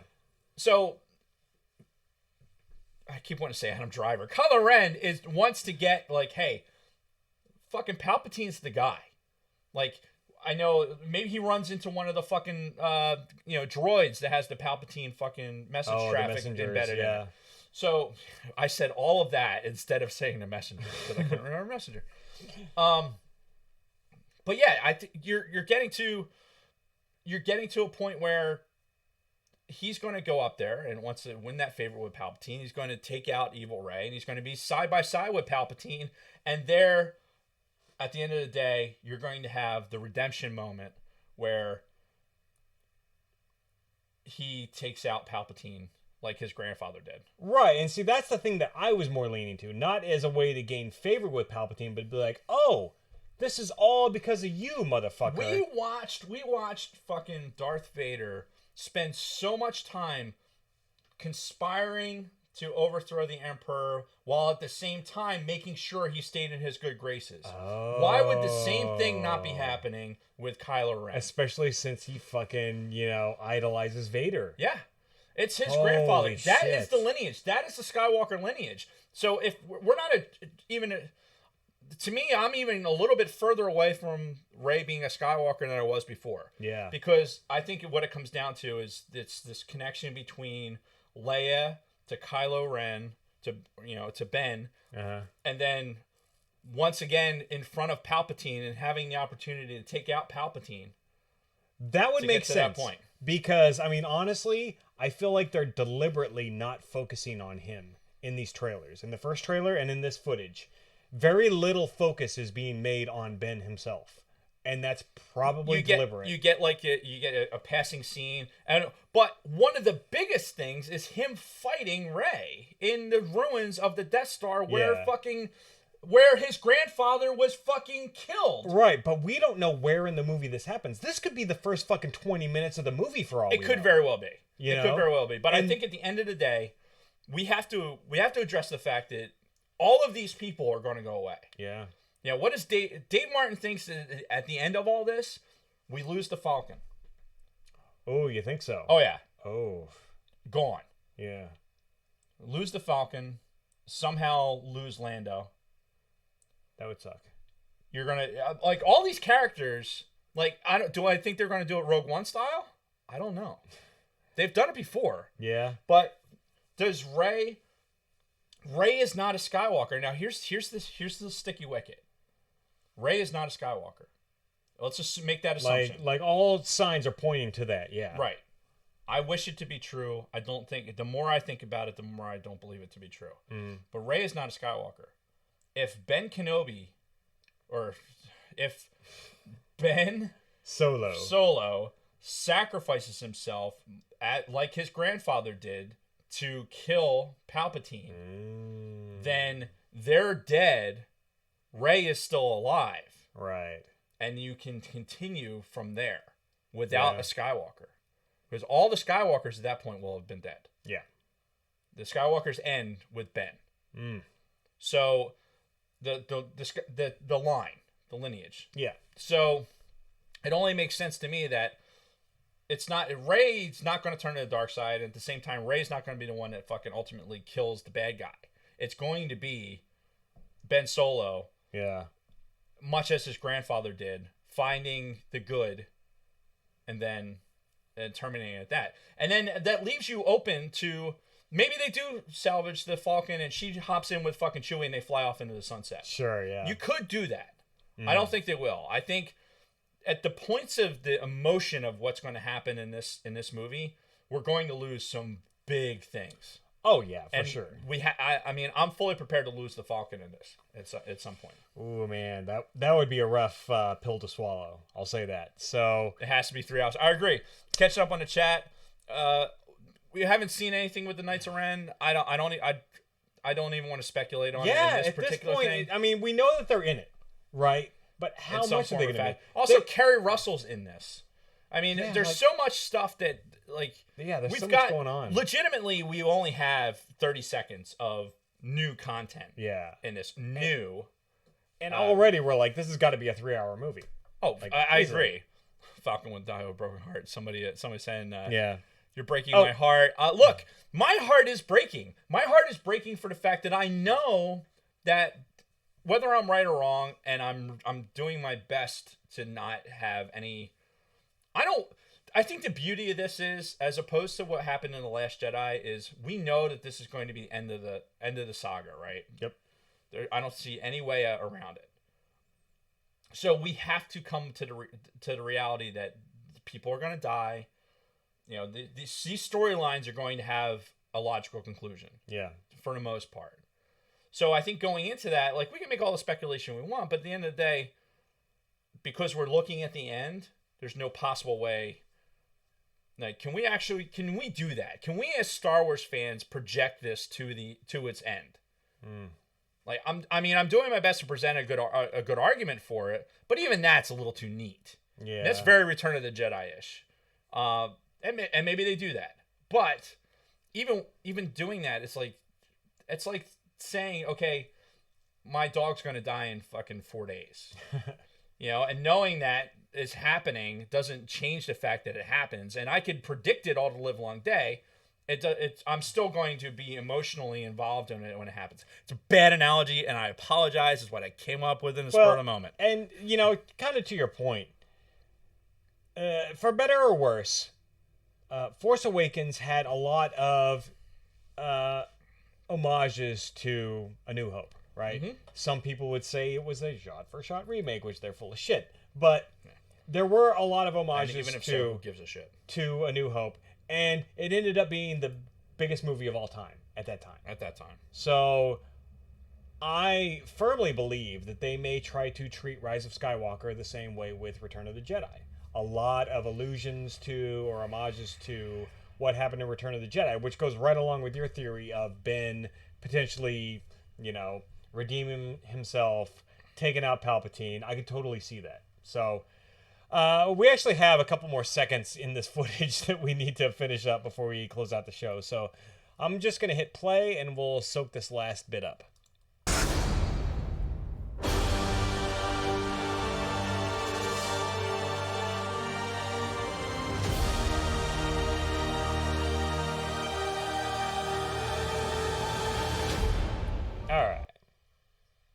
Good music, December. Well, yeah, and it finishes with a little bit of Ray's theme Oh, at yeah. the end, but Right there. Fucking great. Which Ray's theme, by the way, we have good shit. Probably we can dedicate an entire episode. We've talked about the music, but I was thinking about this on a drive over. The constant of our world has been John Williams in this. Yes. The absolute constant. Characters have changed. Plots have changed. Directors have changed. The writers have changed. Yeah. It hasn't even been George the whole time. Mm-hmm. But the consistent thing has been John Williams. This is another thing that makes me sad for the end of this is what is this going to be like? Like this may be the last fucking time we get a John Williams score. Well, I on mean, a Star Wars movie. Well, yeah, he straight up said, like, or if not him, then somebody else said this is the last Star Wars movie that John Williams is doing. Yeah, he's like 86 or 87. Yeah, so... he obviously he age out and do all this other stuff. But I was thinking about it, and I was playing. I watched it. I watched this, 2 minutes and 11 seconds several times in the car. Mm-hmm. Listened to it mostly for the music interlude and. For the first 40 seconds of this, there's nothing. There's no voice until you hear Luke. But you don't even need it. That's don't, because it's showing the twin sons and it's showing these things, and it's the emotional impact that you don't even have to look at it and it hits you. Yeah.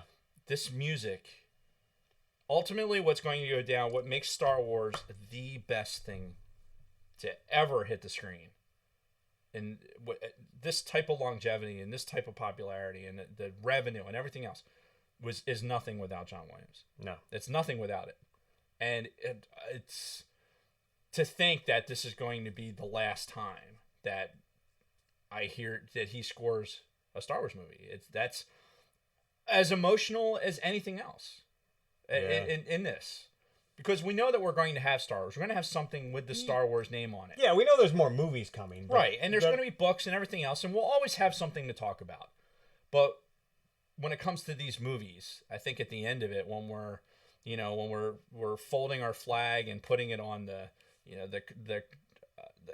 coffin that is the Skywalker saga, it's going to be playing to John Williams music. Mm-hmm. But the fact that, I mean, I guess for us, we were privileged enough to be alive and to experience it all during our lifetimes. And honestly, I feel like it's perfect. It's going to be a perfect ending to this perfect movie series with one little hiccup. And yeah, I don't know what else to say. Like John Williams being on for this could be the last movie he scores, period. I don't know. He's 87. So like he could drop dead any fucking day at this point. God forbid. Yeah. God forbid. But I mean, it's going to happen. It's going to happen within the next like 5 to 10 years for sure, no matter what. So we will live to see the death of John Williams. Yeah, hopefully. And I plan on it. So I don't know about you, but yeah. And I mean, we're kind of ending on sort of a solemn note here, but as we should. I mean, this is the end of the Skywalker. They go to lengths in this little bit, this sneak peek. Yeah. They are obviously going for the goosebumps. They're going for us. They're tugging at the heartstrings. Yeah, look, here's all the shit that you've loved. Mm-hmm. To your point, they've started it with the beginning and rolled through, showed the scenes with Han and Chewie and fucking Lando and like go through all the things and breezing through the fucking the prequels and getting us to a point where it's like this big ball of emotion and this story. Could you imagine? I can't think of anything ever that's going to be like this. Yeah. Like ever. Because it's not even like you're never going to see another Star Wars thing again. Because we kind of thought that after fucking Return of the Jedi. Like, there was nothing except for a couple bullshit Ewok things. Right? Which somehow made it to the fucking canon timeline. So I still think it was fucking photoshopped by... I was waiting for somebody to say something. Yeah, some of the Fett brothers. Like, I was in the fucking thing. But besides that, like, we were at a point where it's like, God, are we ever going to see anything fucking Star Wars? And then the fucking prequels happen, and then now here we are now, and they're forecasting so much Star Wars out, and a lot of it looks really good. Yeah, but it's not going to be this. No. This is special for this. It's never going to hit us like this is going to hit us. Especially because we're going to go, like, I'm my fucking, hand to the maker. We're going to sit through the marathon. We're doing it. Yeah. We're fucking doing it. Yeah. Because if I'm going to fucking cry real tears at the end of this fucking thing, I want it to be because I watched all of it. Yeah. All of it. Yeah, no, you're not wrong. I'll take all of the fucking, what do they used to call them? The uppers. I'll take all the fucking uppers.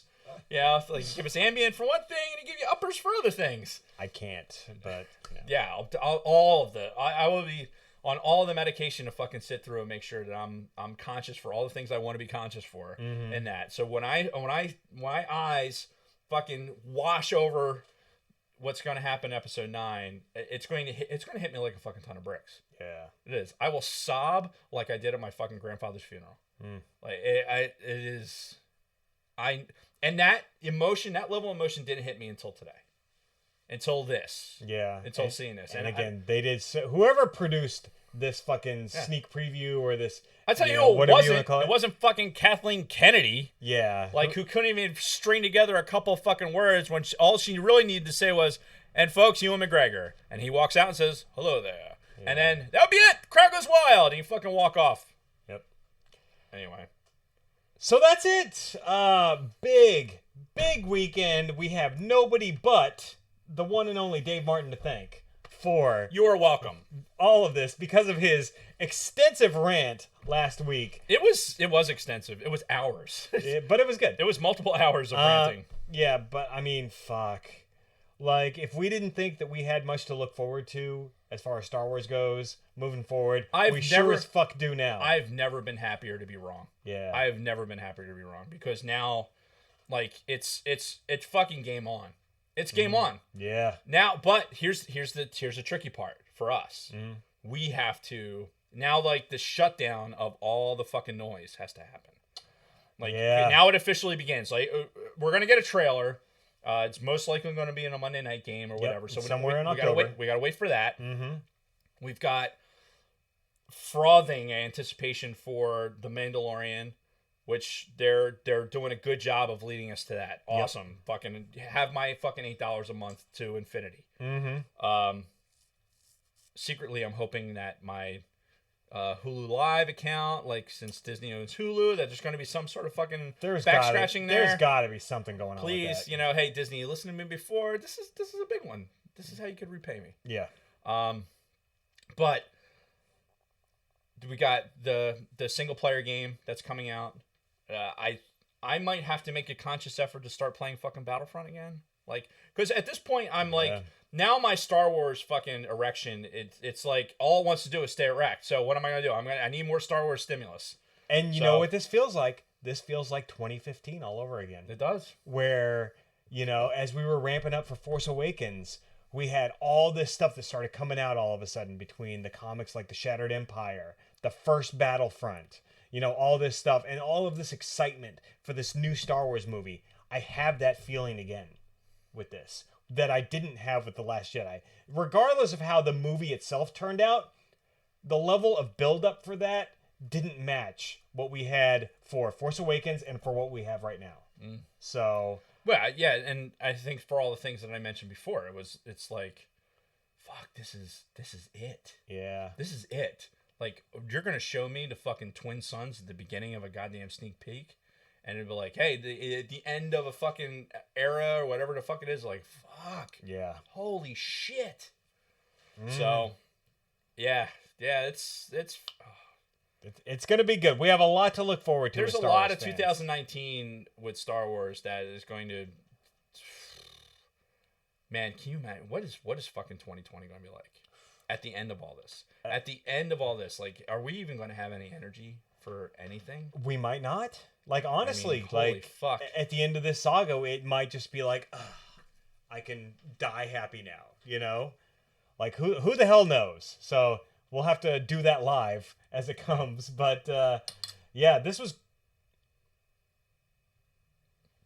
that was weird. It's magnetic. Yeah, it is magnetic. I go. That was disturbing. That look you Yeah. gave. I'm like, is there something alive over there? There's something alive in here. Yeah, but I think this is a good closing point for this episode. Absolutely. Man, we've got a lot to be excited about. It's a good fucking time to be a Star Wars fan again. Yeah, we do. And yeah, I don't even know what else to say. Next week, who the fuck knows what we're doing?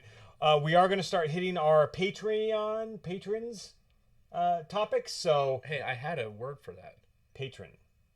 No, remember I had you write it down. Pandering, Patreon pandering. Patreon pandering. I should write that down for real. Yeah, you should really write it down because it was good.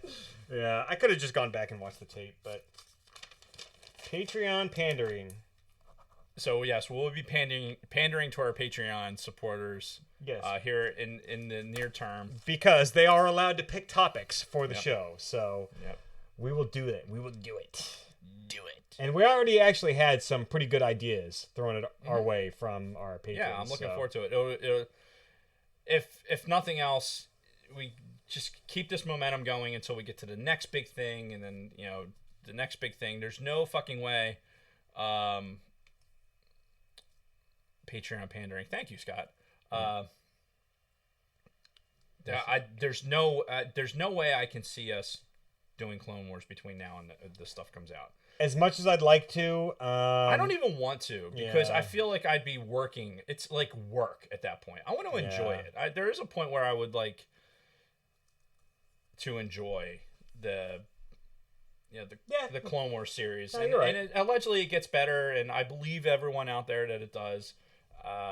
It's not going to affect how I see the Mandalorian or anything else that's happening. So, yeah, we got only but so many weeks to just enough in there. Mm-hmm. If only there was a recording of this. Thank you, Don. Yeah. Cyborg Man, I think Rey looks weird because the vacant stare. Because she's a vacancy. clone. She's a clone, or because she's a Sith, or however, Yeah. or it's a Force vision, Yeah. or it's the cave. Who knows? It's not really her. We'll just say that. Rey does not go to the dark side. I agree. I will say that 100%. I'll put more money down on the mixer. You don't need to because I'm with you. Yeah. I don't believe they would go that direction. I don't think they need to. Right. And if they did, they wouldn't show it in this fucking sneak peek. No. So knowing them the way we do. There's a lot there to talk about, and we'll probably even get some more of it as things go on. Mm-hmm. But in the meantime. Yeah. In the meantime, I think this is a good closure point, especially because. As do I. Yeah, I don't know. I'll go ahead. I'll throw the sign up for you. So, thank you everyone. Again, a huge thanks to Scott Rasmussen, Tactical Swede, Frank Kulovich, Don Solsky, Shotgun Mark.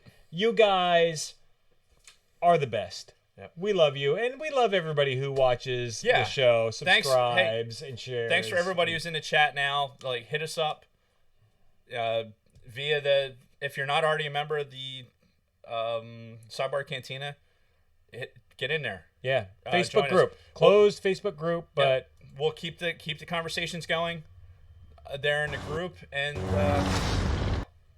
wow, it was the thing. Yeah, nice, good leave on that point. Yep, she's sexy even as a Sith. Oh yeah, I wouldn't kick her out of bed. I'll tell you that much. No. Yeah. So anyway, she doesn't have big tits, but I mean, what can you do? Can't have everything. No, anyway, she's got one of those like tight athletic bodies, which I want to see her fucking use that lightsaber. Oh yeah. Sorry, mine went somewhere else. So anyway, great point to close the show. Yeah. So thank you everybody for joining us. For those of you who want a little bit of after party, stick around. We'll kind of bullshit a little bit, but we got some football to talk about after the show here. Yeah, after the pissing and everything else. But until then, thank you for joining us. And Dave, as always, may the Force be with you. May the Force be with you. Oh my god. Should we wait and then I'll say it? I guess we're gonna wait. We are gonna talk some football. I should just say it, and then he can edit it out. Okay, now what do I click? And then we'll just wait. I'll let him stop it right there.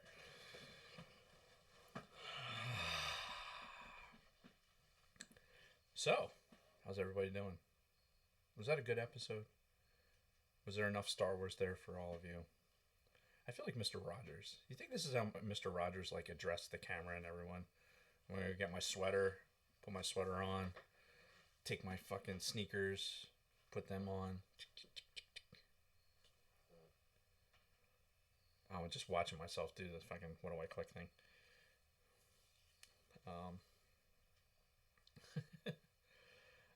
So yeah, that's about it.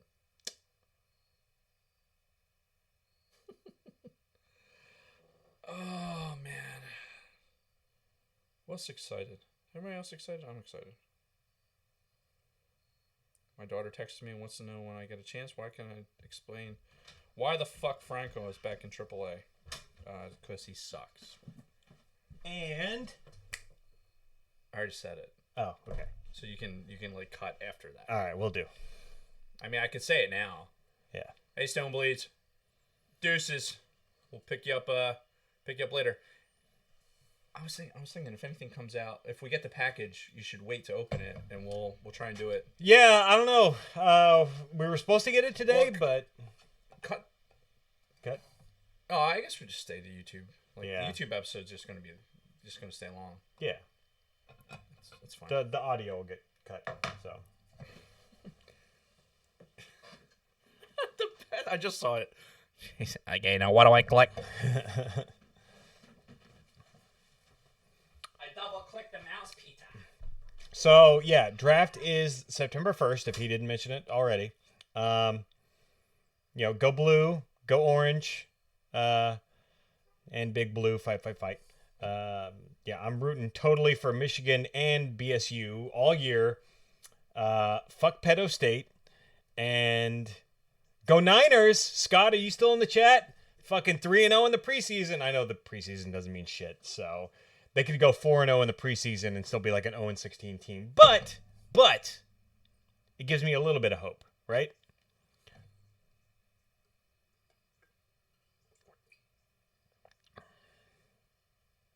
So, yeah, I don't know what happened today, Don. Like, I got a bunch of shit in the mail, but nothing was from you guys, so I don't know.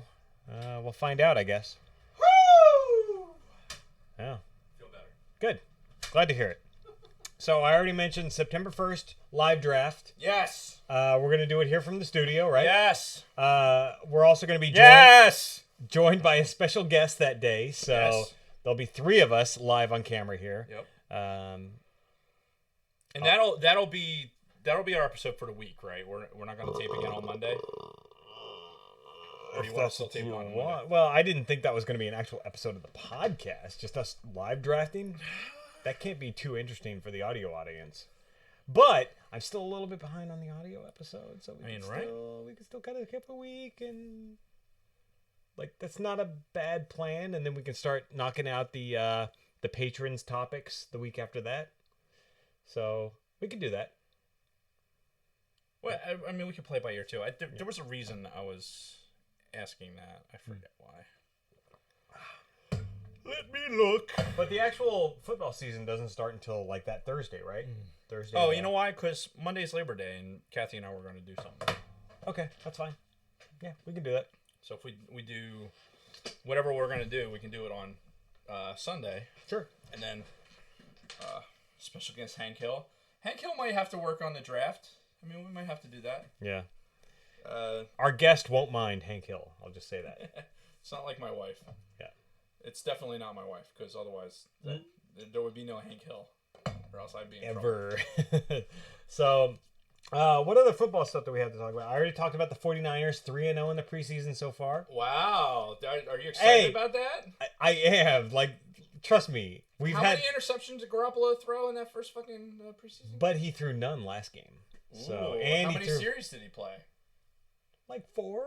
Wow, yeah, I'd be excited about that too. Hey, you know, he can knock down a couple times so he can fucking untuck his vagina so he can actually stand in the pocket a little bit and take a hit. But again, it's like nobody is talking about the 49ers right now. And that's fine. And that's fine. You know what? Underestimate us. Go ahead. Because there's so much there that, like, you've got a no talent ass clown like fucking Garoppolo. You've got no talent. Excuse me. Who else on your team? Who else is on your team? Name another player on your team. God. Yeah, see, a little difficult. We've got the two Wookiee wide receivers. Wookiee wide receivers. That fucking running back is actually not that bad. Whose name you can't think of? Yeah, it's beer, you know. Hank would never select. Hank would never select somebody that went to Stanford. That's Bush. That's Bush League. The only person I'd select from Stanford might be Zach Ertz, but that's about it. Nobody else from Stanford knows a hill of beans about football. No pun intended. Sure. Yeah, it should be fun. Hank Hill would select a kicker as long as he was from Dallas. Yeah. Or from Texas, anyway. The draft should be good. I think we're going to have a lot of fun with it. I hope everybody who's in the league can actually live draft with us. I hope so, too. I'm hoping that we put it out well enough in advance where it's like, okay, we can make things happen. We're doing it late for us. I mean, it's like 8 o'clock at night for us. So it gives our West Coast brethren and Canadian friends the opportunities to draft. That's normally when I take my Ambien on Sunday nights is 8 o'clock. Well, you're off on Monday, so you save your Ambien for good Monday. Point. Yeah. I took it last night, by the way. He did. And again, foolishly, fucking takes his Ambien and is still fucking around on his phone and not getting ready for bed. You lay down in bed, you fucking have the pill next to you, you take it, and you fucking go to sleep. Otherwise, you're going to do stupid shit. Like, try hump your fucking old lady. I mean, where's the fun in that if you just get right in bed after you take it? It's not meant to be fun. It's meant to be fucking put you to sleep. Oh, my God, dude. We had some interesting things happen at the house yesterday. Is this something I'm going to have to cut out? No. All right, Kathy's not going to call me tonight. Nope, I'm not going to get any details, but I will say that Lions do need to turn in their cards and draw 11 new ones. Yeah, they need to go bring Barry Sanders out of fucking retirement. It's the only way your team would have any relevance. I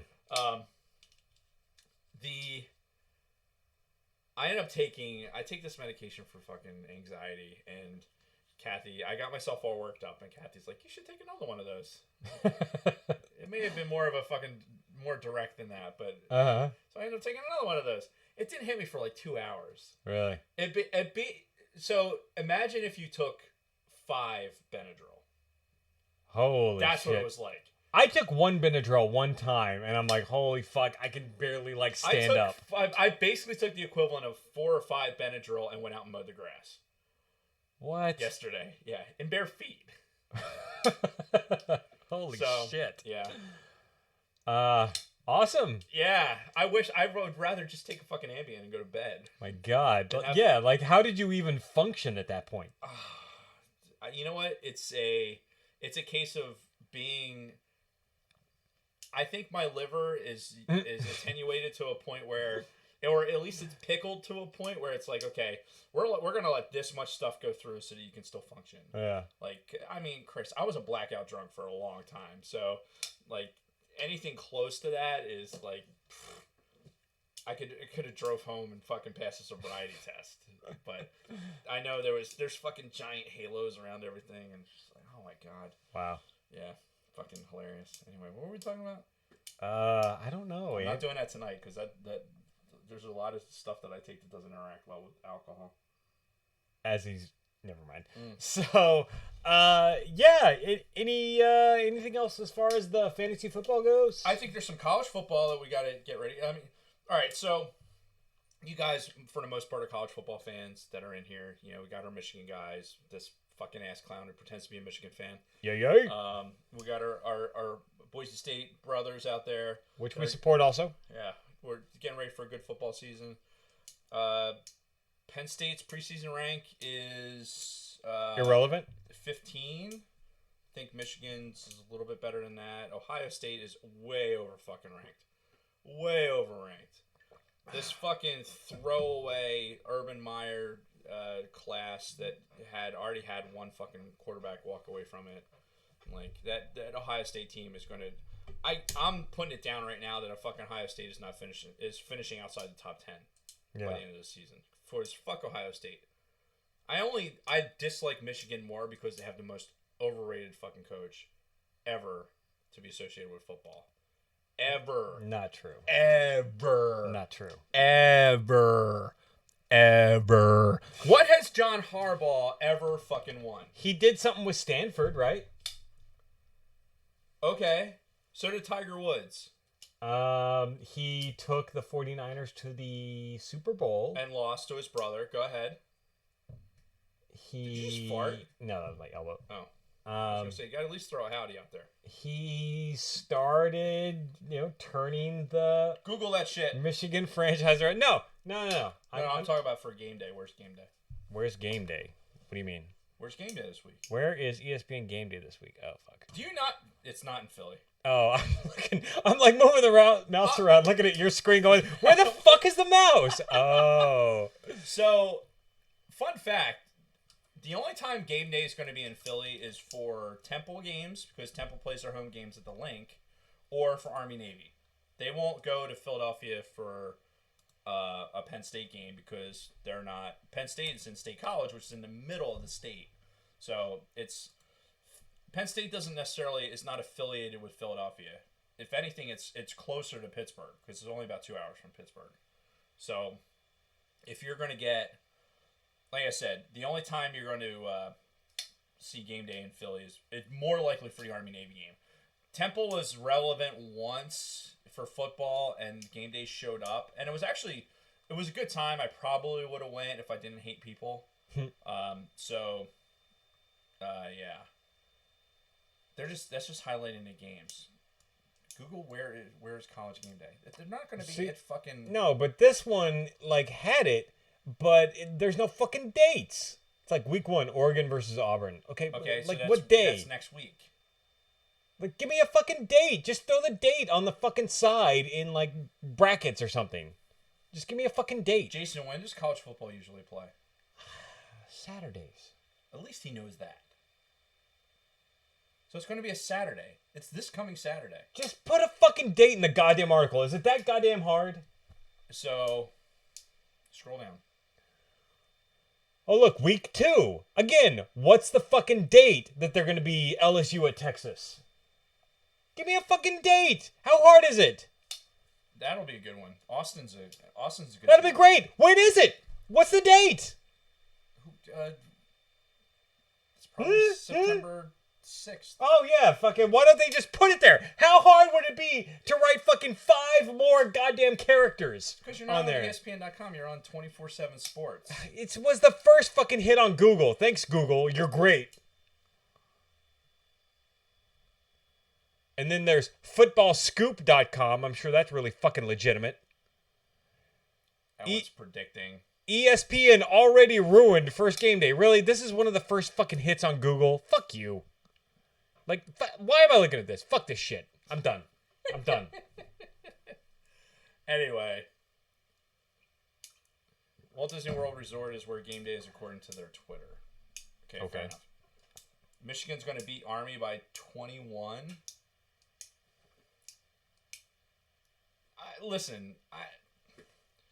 See, there's a whole thing. Trying to explain it to college football nonners about why... There was somebody I went to high school with was complaining about... It was a female. Not that there's anything wrong with that. And she was complaining about the service academy because the Eagles picked up somebody from Army. And the Army waived their service commitment for the 3 years. So the Eagles basically can sign them for 3 years. Okay. Let me see. Oh, Alison Brie, actress. Nice. Like one of my favorite actresses right now. I figured as much because of the way your eyes lit up. So. You see that? Anyway. Just follow her, Alison Brie on Instagram. So. Anyway, trying to explain, the service academies are Division I because the service academies playing at all in college football is a recruiting tool.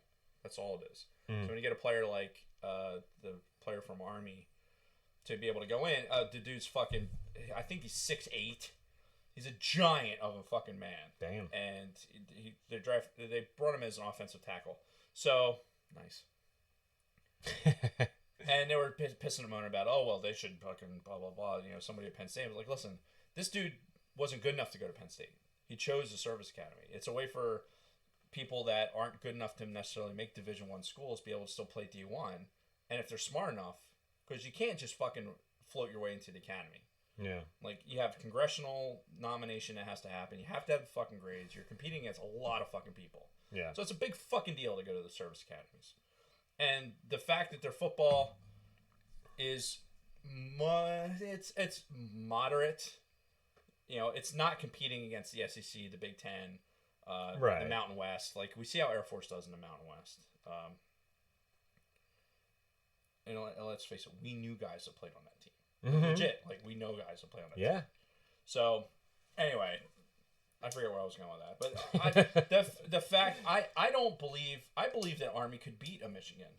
Because Michigan, here's the problem with Michigan. Michigan goes in there with an NFL-style playbook. Right. And you're going against a team that doesn't play the NFL style at all. They can't. They're all undersized. Yeah. So they have to be, everything is RPO.